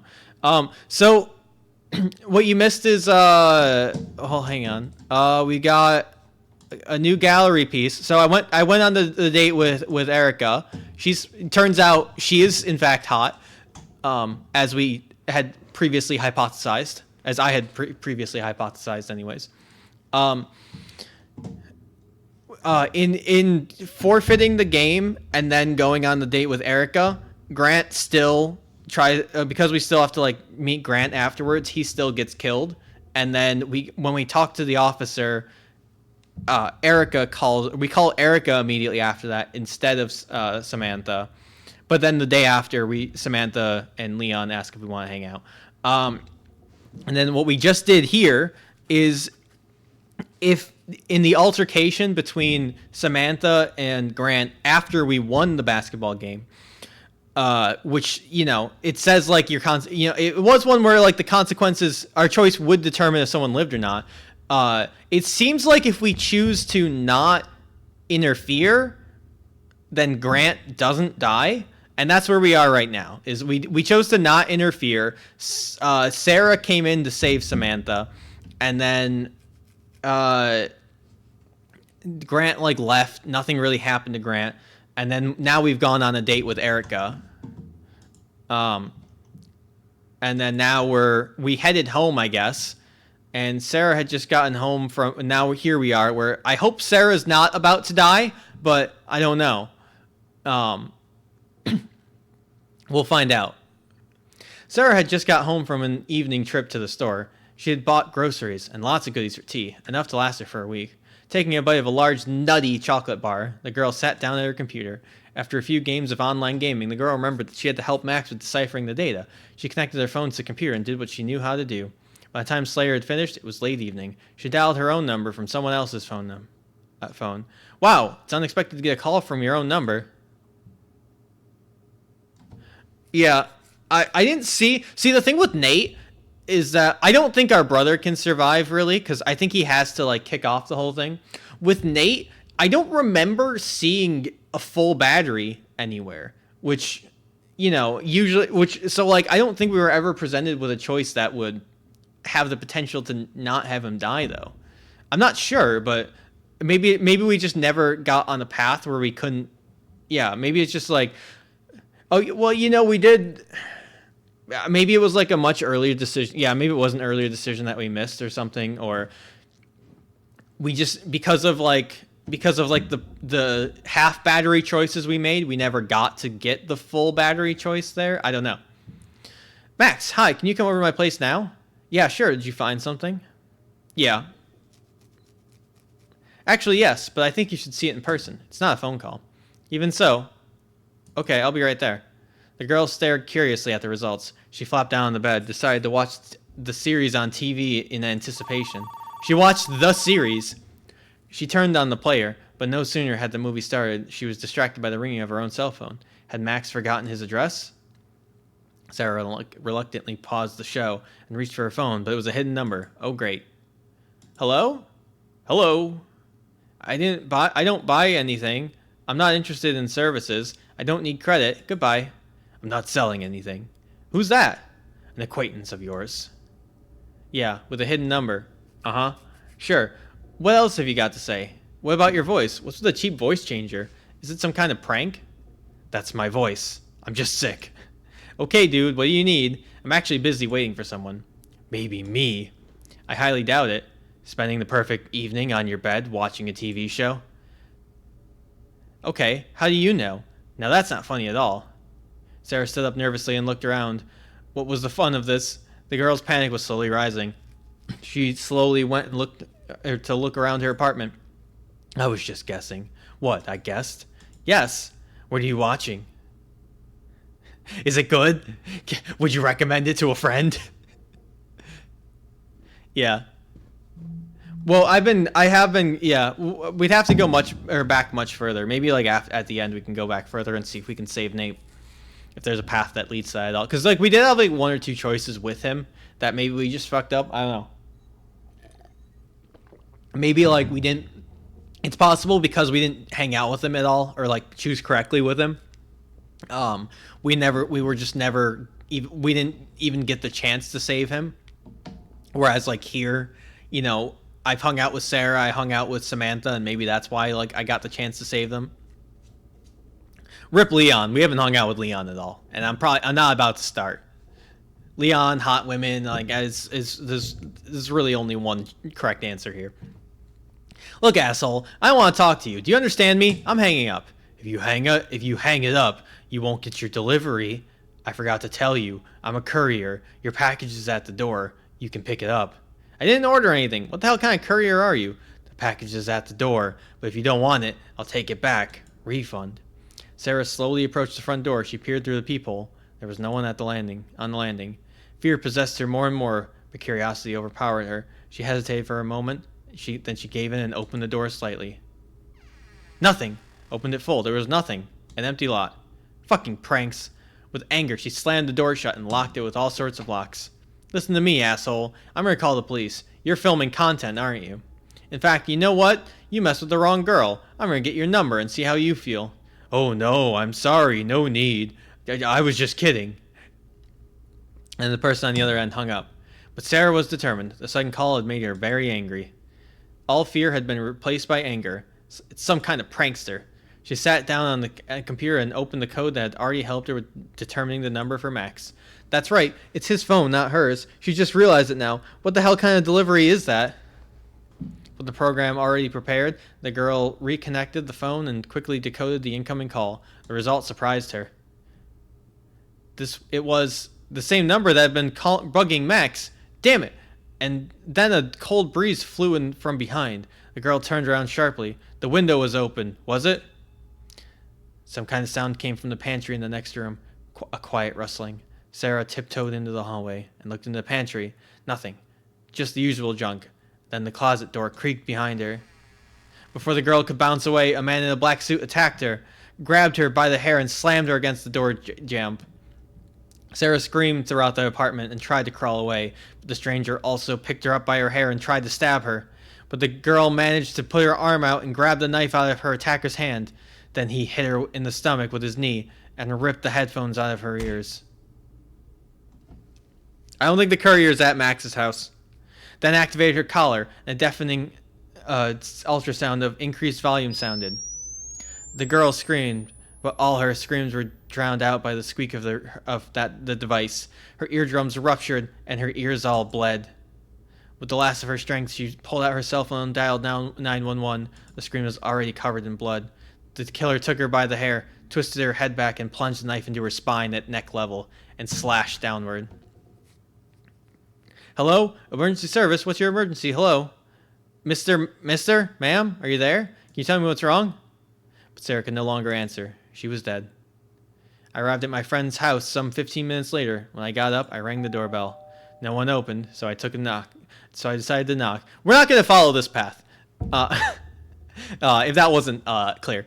So I decided to knock. Surprisingly, the door was open. Sarah, hey, I'm here. Why is the door open? Sarah? I walked into the room and froze. The girl was lying on the floor, bleeding and not moving. Sarah? What the fuck happened here? I leaned over her and felt for a pulse. No, she was dead. You stop that! World without a redhead. Whenever the world loses a redhead,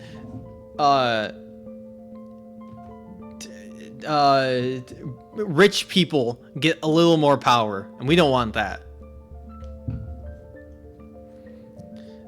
A small shiver hit me. What had she discovered that could have gotten her killed by the psychopath? It was definitely him. There was no doubt about it. I jumped up, taking a quick look around the apartment. No one else was there. The window in her room was open. I better get out of here. Whoever did this could still be around. Wait, the phone! What the friend was calling him about, which is probably why she was killed. There could be important evidence. I've looked all over the floor. the computer desk, the bed, but the phone was nowhere to be found. Gradually, the fear of being caught by the newly returned killer began to crowd out my enthusiasm and my adrenaline. I jumped out of the driveway as quickly as possible and ran home. Take a picture! It wasn't until I slammed my apartment door shut that I allowed myself to catch my breath and gather my thoughts. I gotta call Elizabeth. My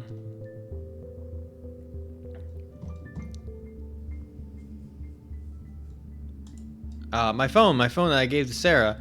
She certainly hadn't given it back to me before. So it was at my house?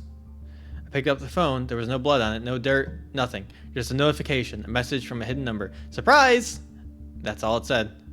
No, this has gone too far now. The psycho killed my friend, and he should pay for it. I dialed the cell phone of a cop I know. Hello, Max. Let me guess. Something's wrong. Yes, damn it. It's happened. Sarah's dead. It's him again. He was at my house. Okay, easy. Slow down. Who's dead? Who's in your house? So clean your ears! My friend found him, and he killed her for it. I was just in her apartment, and I saw her breathless body. I'm truly sorry, but there's no need to yell like that. Are you sure it was the same person who did this? You give me an address, I'll send the patrol to check it out right away. And you said something about him breaking into your house? I quickly gave Sarah's address. Exactly, her phone, my phone actually. The one the psycho called from the hidden number. She promised to get his number and maybe some other data. She wanted to tell me everything. Apparently she found out something there. Do you understand? When I arrived, the door was open and she was lying, bleeding on the floor. But the phone was gone. I wanted to find it, get it back. But then I just left. And that phone ends up on my bed at home. No blood, nothing. I just had it. So somehow he got in here before I did and left it behind. Yeah, it very well could be us still. I'm not convinced. Okay, basically I get it. I'll have someone check that address right away. In the meantime, you check your cell phone. Maybe there's some information she left behind. Check all doors, windows, and make sure that no one's home right now. I'll call you back soon. Okay, hurry up, please. A quick look around the apartment, but there were no signs of intruders or forced entry. Of course, there was nothing useful in the phone either. Psychopath is just playing me, and even if he's mad at me for something, what does that have to do with Sarah? She certainly didn't deserve this. Now I just have to do everything I can to find and punish this murderer on all counts. While I was resenting him, my phone rang. Yeah, did you find something? Max, I'm afraid I have some bad news. Did something happen out there? The patrolman said the apartment was indeed unlocked, but there was no one in it. What do you mean it wasn't there? She was right on the floor. You have to check again. He must have left some kind of trace. Already looked all over. No sign of... I don't know what else to tell you. I'm telling the truth. If it's the way you say it is, then you did the right thing. I felt so helpless with everything I saw. And it was just a dead end. I wanted to scream and throw the phone away. You know, there was already a killer in Sunlight City, blah, blah, blah. Yep, you're right. I killed him. So for the time being, I'll be conducting my own investigation. I'll stick with your theory that he managed to re-hide the body. Be careful.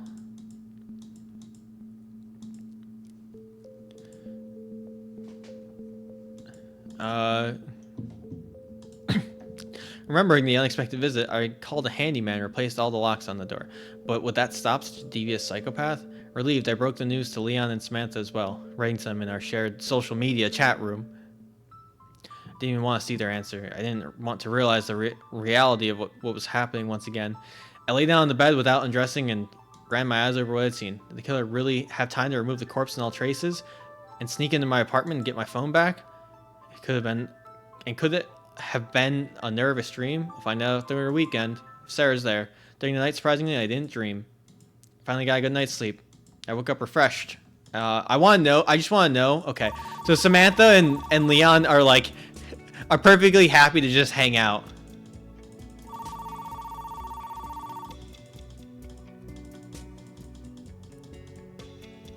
Okay. So what we're going to do here is we're going to make a new save over this one. Because this is the one where we chose to not stand up for Samantha. And then we're going to load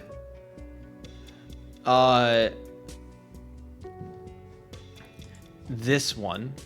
I have 3 identical looking saves. All of these are half batteries. Okay.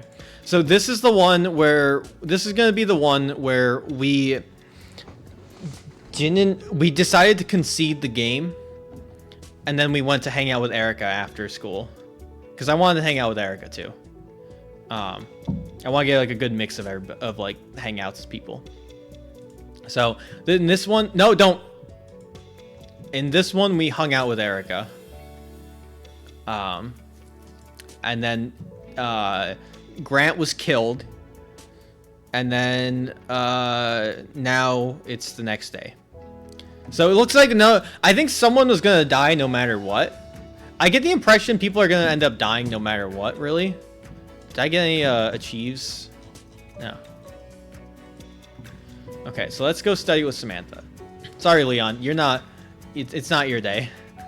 But getting close to Samantha seems like a win-win. I quickly got dressed, texted her, and went to the address she'd sent me. Sorry, Leon, but you're not a hot girl. I don't know what to tell you. It could be Leon. So I'm telling you, I think what this is I think that the killer ends up being whoever you like hang out with the least. I really think that's what it is. Between like our 4 friends, I get the impression it's going to be whoever we hang out with the least. And like, well, between like the people we know, it probably starts offing people based off of kind of like choices around that. But I assume the killer just ends up being the killer. I think the killer could be any of them. I imagine the killer's not hard set to always be the same person. The walk was far enough. Her house was almost on the other side of town, on the outskirts. The high-rise apartment building stood majestically in the distance from the rest of the city. It was distinctive in its architecture and surrounded by greenery, with a narrow path leading to the entrance. Samantha met me at the entrance downstairs. Nice house, is it all yours? What? No, of course not. We only have 1 apartment here. I just forgot to text you the apartment number, so I thought I'd give it to you. I see. We went up inside and upstairs to the right floor. Samantha's apartment was spacious and with a minimum of unnecessary things. Guys really live like this and just think it's okay. Oh, hey, it's noon. It's not 2:50. Samantha's apartment was spacious. Is that the Windows background? God, I would love to have a poster or a painting of the Windows backdrop. Like the Windows X or Windows like Vista backdrop or XP backdrop, whichever it is. In the middle of the room was a large bed that apparently served multiple functions. Wink! It was a place to sleep, do homework, read books, and watch TV. I tried to wink. I don't know if I have wink enabled. I don't think I do. Can I wink? It doesn't look like it. There is a function for wink. I don't think it doesn't seem to be doing it though. No. Can I enable wink?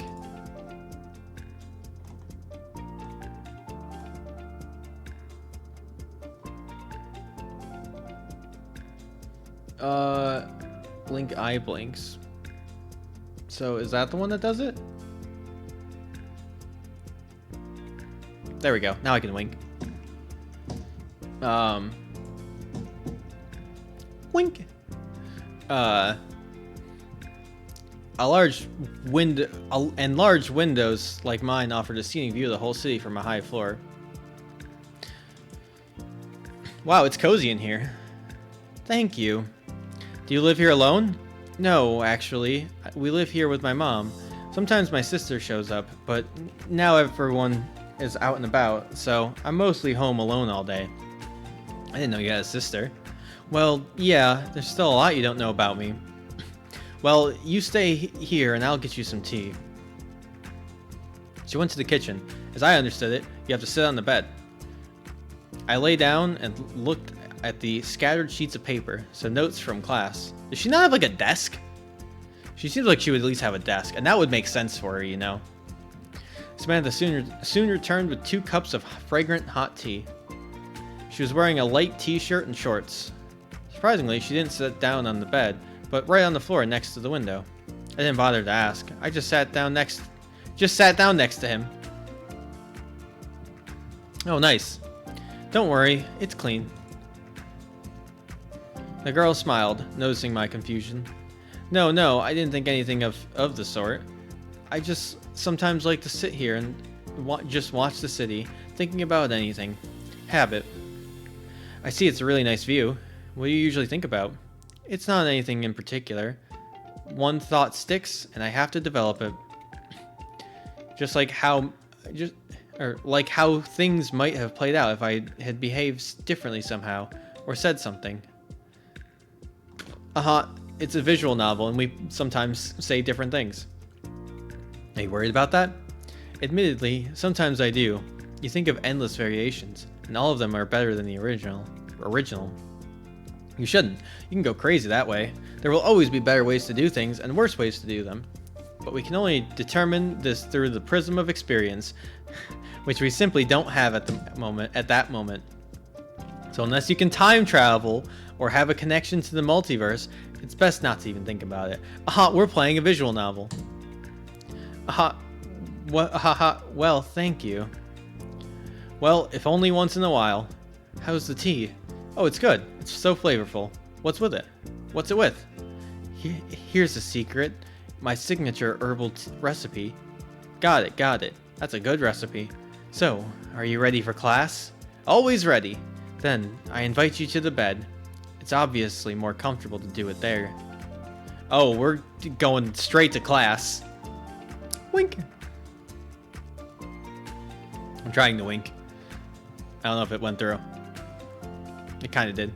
Wink. It's like really bad with it. It tries to make like both eyes close initially. We moved to a softer location. There was enough room for the 2 of us to spread out wide. Samantha laid down on her tummy and opened the books. She has a big ass bed. That is massive. She has that looks bigger than a king size bed, honestly. That's like she took like 6 Minecraft beds and put them together. So, you've missed quite a few days. There's a lot to repeat. What would you like to study?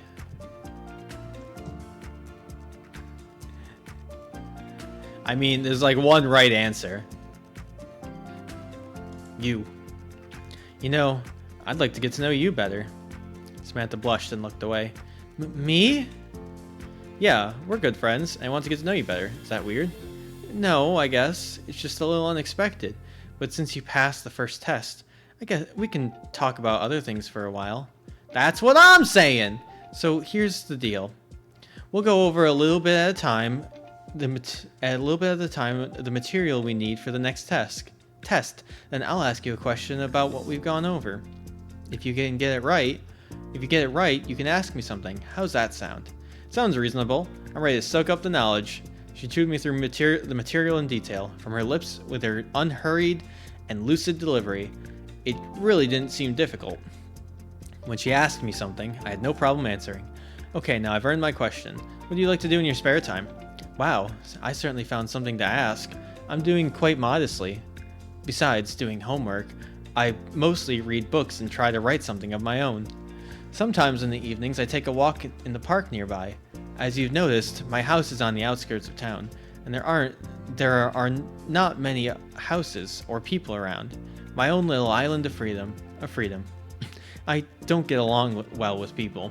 I like to be alone. Are you uncomfortable with me right now? No, you're the exception. Even though we haven't known each other that long, I don't feel uncomfortable with you. Well, that's nice to hear. I enjoy spending time with you too. And now my question back to you. Hey, that wasn't the deal, but go ahead and ask. What type of girl do you like? Unexpected question. And how do I answer it? I don't like any particular type. It's always different. I look at what kind of person is behind it, and then I draw conclusions. It could be a spontaneous attraction to a completely opposite character, you know? You can't predict anything. How long am I gonna go? I'll probably go for like half an hour more or so. Probably around like half an hour more. I'm into it, but I think like a 3-hour stream is pretty reasonable. I think I get it. Thank you for your honest answer. We continued to study. It was gentle and in small portions, diluting everything with jokes and distracted conversations. I have to admit, it's much more pleasant to study this way than at uni. Suddenly, I got a test question from Samantha, and once again, I was not confused. Right. You've been listening intently. Ask your next question. So, what to ask? There was one platitude I could indirectly understand about her. When was your last relationship? Unexpectedly, I asked this question to myself. Maybe you still have someone new? Samantha sighed. No, I've always had trouble with people, especially boys. They think I'm weird, aloof. Yeah, no, I'm not. I can't marathon stream like that. I got other shit to do. I got important stuff to do. I'm a busy adult. Sometimes they ask me to take a test. It's not that I want a boyfriend. I'm so confused that I don't know what I want. Tell me, am I weird? No, not for me. I'm surprised such a beautiful girl has no one. You really think so? Of course. I think everyone notices it, but they're as afraid of you as you are of them. Oh, I never thought of it that way. But now it's my turn to ask. Alright, come on. Actually, I have a similar question for you, but you beat me to it. You moved here from LA, right? Did you meet anyone there? Oh, there was this girl, actually, but that was a long time ago, a few years ago. What was her name? Mika. Her name was Mika. It's Hatsune Miku! Why did you break up? We fought too much. At first it was fine, we got along, but then she became rude and selfish. It was as if her character had changed dramatically. She dictated her own terms without regard for my opinion. In the end, I got tired of this constant nervousness, and we separated. That's the story. Interesting. It's probably a good thing you're alone now, or it would be harder to move. Yeah, definitely. So, is there anything else to explore? Yeah, there's still some material left. We continued our training. Had I missed so much while I was unconscious? My thoughts went back to the killer for a second, but we were lying next to Samantha. So well, I didn't even want to think about the recent horrors. Finally, we reached the end of her notes. I got through the final question with flying colors. Now it's my turn. What to ask? Well, what do you want? Ah, screw it. I'm going all in. She invited me in, asked me all these questions. I'll go just a little bit further. Samantha, you have such beautiful eyes. Can I get a closer look at them? She didn't answer, but moved closer to me, bringing her face up to mine. I took her cheek, pushed her pink hair away from her face. Her azure eyes were right in front of me. I couldn't resist the temptation and slowly brought my face to hers, close to hers, looking into her eyes, and kissed her briefly on the lips. She didn't pull away. Only her pupils dilated when I opened my eyes. Did look at them? I like the idea that wasn't a typo. She's just like, can't like process things right now because she was so into the moment, her brain just stopped working. So she's like, did look at them? Barely audibly, she said. Yes, what an unusual shade. I also lowered my voice to a whisper. And how satisfied with the answer? More than. Then I'm satisfied. So, I'm supposed to have a follow-up question. Yeah, sure. What do you want to know? Instead of answering, she slid her palm under my shirt and touched my body. So warm. She ran her palm from the bottom to the top of my chest. You know, classes like this, I like it even better. Samantha smiled slyly at me. She moved in close and kissed me. I closed my eyes and felt her settle on top of me, pressing herself against me. I don't recognize Samantha at all. It's like my timid kisses awakened her hidden essence. I can't say I don't like the change. Suddenly my cell phone rang. About fucking time! Samantha pulled away from our study and looked back at the phone, startled. What do you mean about time? This is the worst time!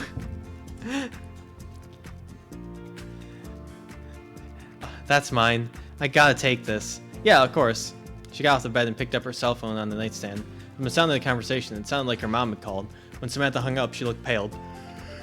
Oh shit! My sister will be here soon! Is that bad? It's not bad. It's terrible. Let's just say I'm not allowed to have guests. So, I'm sorry to have to end our training like this, but I've already told you all the basic material. It's no big deal. I had a great time. Me too, she said modestly. There, it seemed, the familiar Samantha was back. I stood up and adjusted my clothes and hair. I'll be off then since it's getting dark. It's best not to go in the dark now. In light of recent events, pardon the pun. Wait, you asked me what I like to do in my free time. There's something I haven't told you yet. Sometimes in the evening, I like to go to the roof and stand on our house and just admire the scenery from up there. Is it that safe to go out there? Yeah, it's not locked. If you want, you could go there now. There must be a marvelous view at this time. Of course, if we can make it before your sister gets here. We'll make it quick. We went to the top floor. The roof was indeed open to all comers. I climbed up the ladder through the open hatch and climbed out onto the spacious surface, looking around. I took my friend's hand and helped her up to the roof. You were right. The view here is awesome. You can see the whole city. Although the house wasn't the tallest among the others, you could literally see half the city. I told you so. It's only windy sometimes, but it's quiet now. We walked to the edge and leaned against the protective barrier. Everyone's rushing around, hustling and bustling. It's so peaceful to watch. You said you lived in Sunlight City when you were a kid. What do you think of it now? Has it changed a lot? Yes, it's true. Although I don't remember much from that period of my life, I was too young. But I remember the houses were much smaller and not so tall. They were much smaller and not so tall. Yeah, things are building up really fast these days. You must enjoy being outdoors, don't you? You must enjoy being outdoors, don't you? It's beautiful, secluded. Yeah. My family and I used to go out of town for picnics sometimes. It was a great time. It's okay. It's still a long way off. We'll go with you sometime if you want. I don't want to speculate right now, but thank you. We stood in silence for a while, mesmerized by the colorful city sunset. All the events of recent days had come back to life in my memory, generating countless intertwined thoughts. There's no telling how much time passed before a friend called out to me. We should be getting back by now. Sister's about to come over. I don't want you to run into her. Yeah, right. I was daydreaming. You're right. This place is amazing. Thank you for stopping by to visit me. Thank you for inviting me. For the lessons and the tea and all that. I'll see you at university then. Yeah, I'll see you around. We walked down from the roof together and said goodbye to Samantha. Feeling slightly relaxed after such a day off, I walked outside.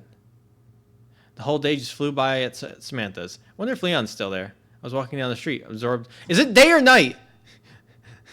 I was walking down the street, absorbed in my thoughts, and then I saw a car in the distance. It was 2 streets away, and I caught it purely through my side vision. And I wouldn't have paid any attention to it, but an image surfaced in my subconscious. A black pickup truck.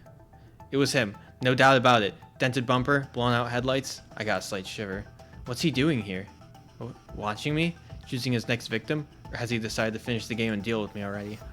But fear gradually replaced anger as I remembered everything the bastard had done. I ran as fast as I could to the car. Now just a little more, and I'll see who's sitting in there. When the streets separated us, the car started and drove past me. The windows were tinted. It was impossible to see who was inside, but I did the only thing I could. I quickly pulled out my phone and took a picture of the rear license plates. Now you're thinking! Yeah, use the phone! A few photos turned out blurry, but one still captured a clear picture. Got you, you bastard. The car disappeared around the corner. I didn't see any point in following it, but now I've got something that might actually bring him to justice. I have to tell someone right away. My first thought was to give the number to Elizabeth's police department, let her run it, but she'll probably be skeptical again. All the more that with this psycho so brazenly drive in front of me with license plates. For sure he has everything grabbed, and the car is not even his. Why don't I send this to our slayer? If she can run a hidden number, she might be able to find this out. I called Sarah and briefly described my unexpected find. The slayer yelled at me for not being careful at all and agreed to help. It shouldn't be that hard to run the number. Well, we'll wait for the results. A familiar voice brought me out of my thoughts. I turned around and saw Erica. New guy? We'd been seeing each other suspiciously often lately, but now I didn't even mind seeing her. Why don't you stop calling me that? I actually have a name. What's your hurry? Aren't you happy to see me? I'm in a hurry to get home. I'm done for the day. I can see that. So you like to go out then, huh? What's wrong with that? Is this not how you pictured me? I don't picture you. Okay, bye. Maybe I'll see you tomorrow. I mean the day after tomorrow. It's the weekend. Not for me. They're having a disco at the university tomorrow. What disco? You know, the kind of event where people twitch to the music. For you nerds out there, maybe it's something out of the realm of fantasy. Do you have to be like this? I mean, no one told me about the disco. First time I've heard about it from you. Naturally, it's not going to be talked about. It's not exactly official. There's booze, lots of people, you know. They keep using the term disco. I think they just mean party. If it's a real disco, I'm going to be excited. I would absolutely go to that. But I think they just mean party. Not exactly official, but it's at our university. I'm beginning to doubt not only your mental, but also your listening abilities. Well, have fun on your own, you fucking elite. That bitch really pissed me off. Turn around and went on my way. Come on! You don't have to be so nervous, since you're interested. Yes, this disco takes place in the university building. That's our tradition, but the teachers don't know about it, or they just pretend they don't care. We don't have any good clubs in town. There was one, but you may have heard that there was a psychopath from the past associated with it. So we've all agreed to hang out at the university from time to time. It'll be organized by us and the seniors. Like, okay. So are you mean like high schoolers or? I guess we use the term senior in college too. I'm surprised none of your people have heard anything about it, or maybe they just didn't tell you. Speaking of psychopaths, you know there's a new killer killing students, right? A new one? You mean there's a new judge? Maybe. He's after me. Weird to just tell her this right now. Yeah, that's what I'm saying. I don't know why I just suddenly decided to tell Erica, but surprisingly, she didn't make fun of me. And she answered seriously. Are you sure? Why would you even think that? See, there's something you don't know. So who did he kill? Okay, well you already know about Grant. And before him, there was Nate, and also a guy in my group. Yeah, I knew him. We crossed paths a few times. Wait, hang on, did I say? There's Nate, also a guy in my group. Okay. Yeah, I know you know Nate. And also my brother died too. I'm sure it was because of him. I sympathize. What do the police say? What do you think? They don't believe me. The body disappears from the murder scene every time. And you're sure you're a key figure for this new maniac? I neglected water too long.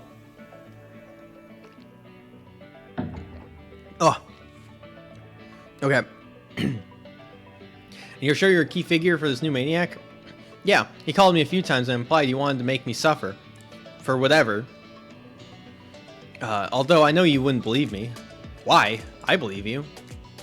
And what's your advice? I don't know. If even the police don't believe you, make them believe you. If you're right and it's all about you, it's only a matter of time before there's another murder. When you see the body, take evidence with you. Anything. Personal items, maybe a photo. You know, that's a thought. I didn't think about that before, apparently. And if he's killing your friends and acquaintances, he must know about them, so it must be one of them. Interesting logic. Must be hard for you to be friends with people with such paranoia. Friendship is nothing more than a mutually beneficial use. Think about that at your leisure. Let's say you're right, but then I'm even more at a loss to the psycho's motivation.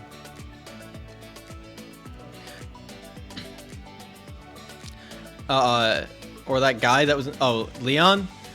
Yeah, I agree. I think it's most likely one. Well, I don't think it's Sarah, because we've already seen Sarah get killed by the psycho. I don't think it's likely. I don't think it's likely Erica. Although, I mean, she is like the weird. It could be, I suppose. We haven't really talked to the nurse again.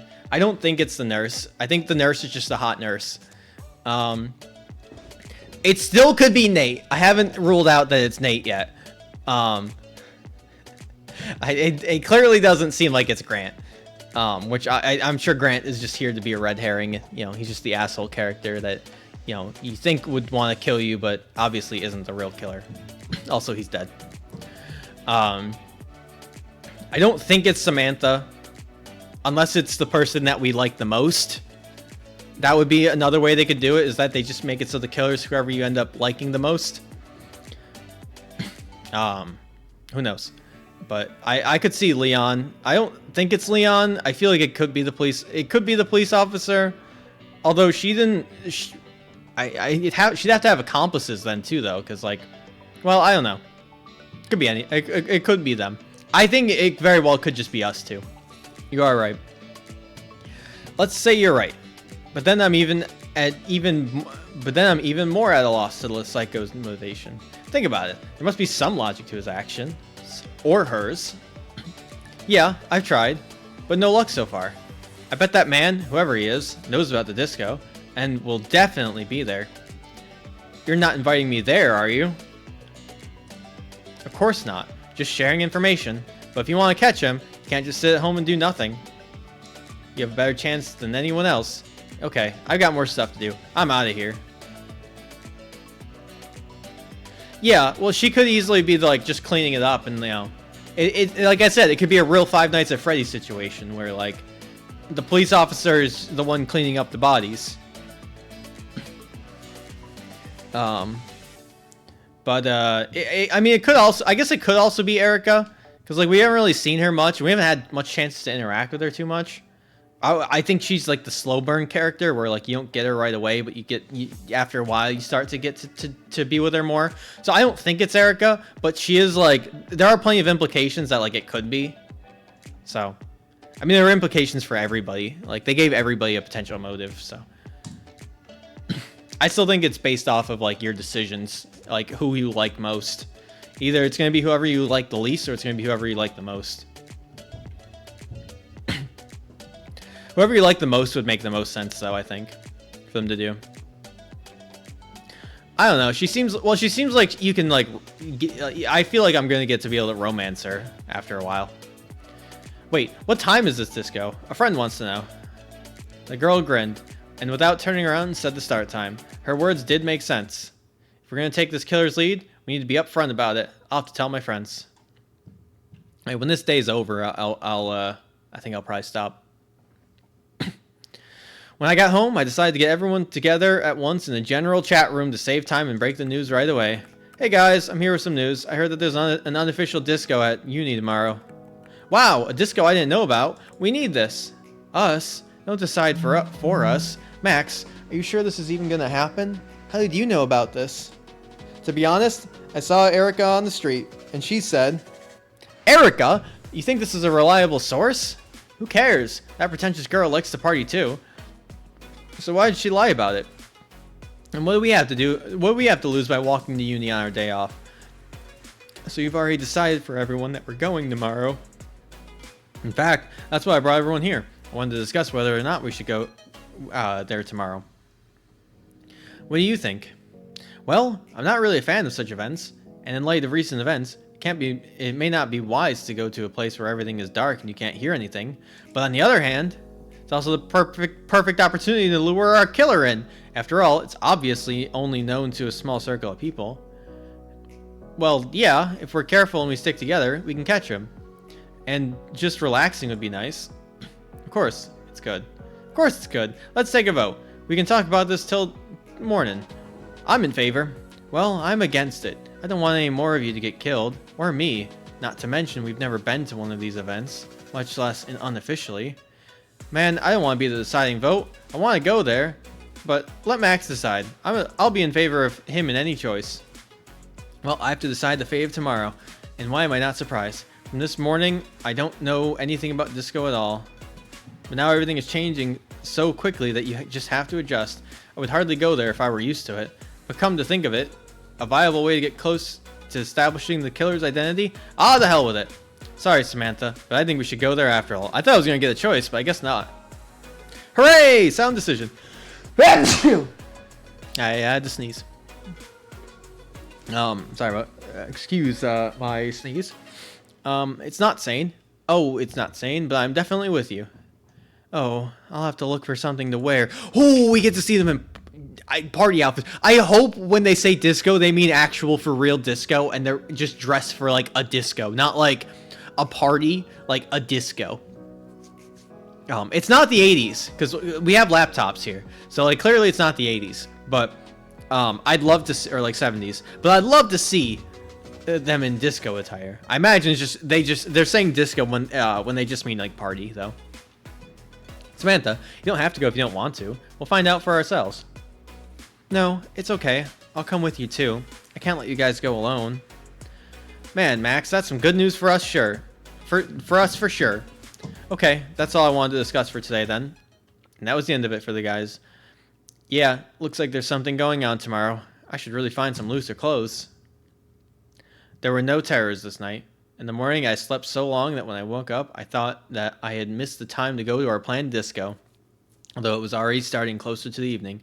Alright, I want to see the disco attire, so I want to get to the disco at least. I hope there's no panic there. But all the time flew by so imperceptibly that I didn't even have time to rest. I surfed the internet for a bit, tried to watch the show, and immersed myself in my thoughts, trying on the identity of the killer on everyone I knew. I had a quick bite to eat, not realizing how long our unscheduled party would last, and dressed up in a loose suit and headed for the university. And yet, I was a little late. We had agreed to meet at the entrance, but there was no one there. I guess the guys didn't wait for me and are already inside. Alright, I'll go catch up with them. The door was unlocked. There was no light inside, only a little evening sunlight streaming through the windows. From the loud bass and vibrations, you could guess that everything was happening somewhere on the upper floors. On the stairs, I had to use my flashlight on my phone so I wouldn't accidentally fall. Is this really just for the sake of secrecy? Why not at least turn on the lights in the hallways? And there it was, a huge hall with loud music and vibrations coming from it. Gathering my courage, I opened the doors and stepped inside. I was instantly deafened by the volume. Hell yeah, party! Oh my god, it is a disco. Look at all the disco balls. It's wild. That's my kind of party. I love disco. The place was packed. It felt like half the whole university was here. It must have been an assembly hall or something like that.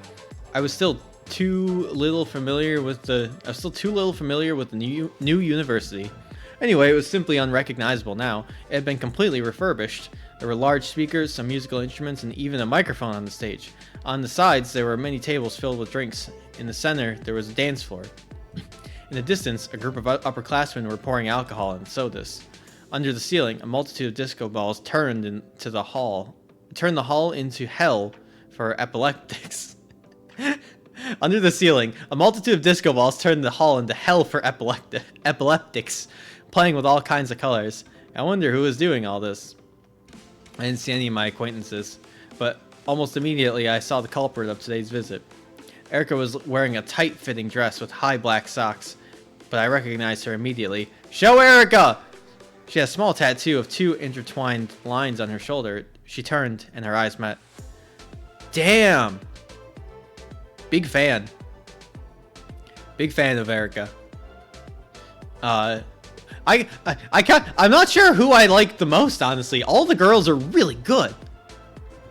I was embarrassed that I was staring at her like that, but she didn't seem the least bit embarrassed. Erica smiled and winked at me.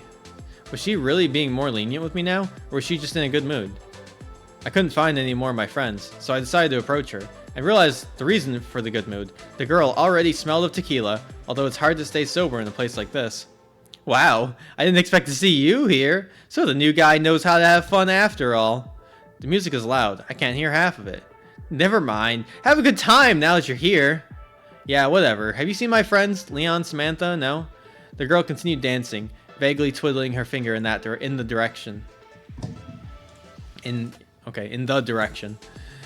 But looking closer, I did see Sarah and Samantha at a table in the distance. Thank you.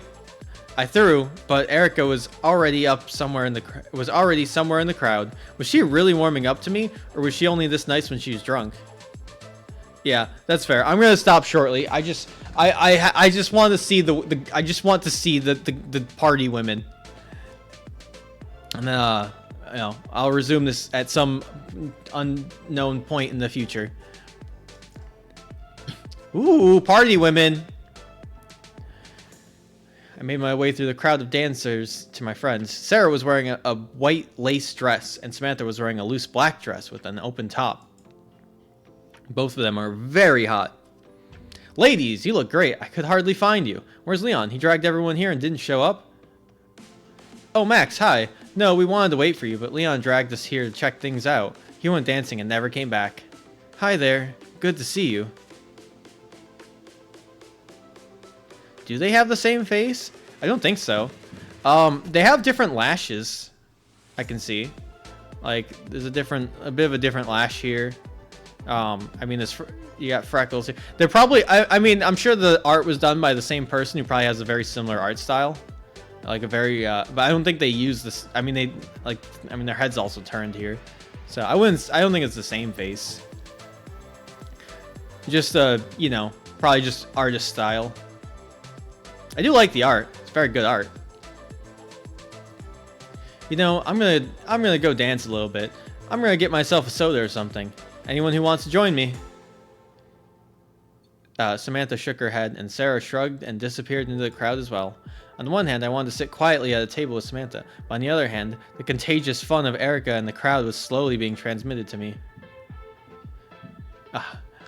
They're giving me another chance to hang out with Leon. Okay, this is where I'm going to stop for today. We'll make a new save. And then tomorrow, or not tomorrow, some point, at sometime, someday, somewhere, whenever I'm able to do this again, we'll continue. I almost want to do it tomorrow instead of Minecraft, but no, I'll still do Minecraft. I'd love to finish this before Halloween, maybe like stream it like, you know, close to Halloween. Next week, the problem is that next week I'm gonna be away again in Boston on a work trip, or next weekend anyways. From like Thursday to Wednesday, I think. I leave Thursday and I come back Wednesday, I think. I'm gonna be in Boston. Now, depending on hotel Wi-Fi, I might be able to stream from there. So we'll have to see. I'm gonna see what I can do about it. I'd like to stream, and honestly, if I can stream from the hotel, that'd be ideal, because that just gives me something to do after work. So we'll see. I'm not sure when I'm gonna be able to stream the game again, but hopefully sometime soon. But until then, though, thank you for joining for this. I hope you're enjoying the game as much as I am. I don't play visual novels often, but I do enjoy them when I get to. I'm enjoying this one. The typos I can live with. The mystery's kind of fun. Still not really sure where I have ideas of where it's going, but you know, it's not like solved yet, which is what you want in a mystery. But yeah, thank you for joining. Whenever, I hope you get good sleep when you go to bed tonight, and that's pretty much all I got. Oh yeah, I might do a little Lethal Company in a little bit too, because I think we're doing that tonight at 8. So like maybe around like 8:15 or so, I might be able to do some more Lethal Company. Not sure. I'm not sure if I'm going to join or not yet. I might for a little bit. We'll see. That's all I got though. See ya the next time. Oh, and then Minecraft tomorrow, 3 p.m. EST. Woo. All right, see you next time. Bye bye.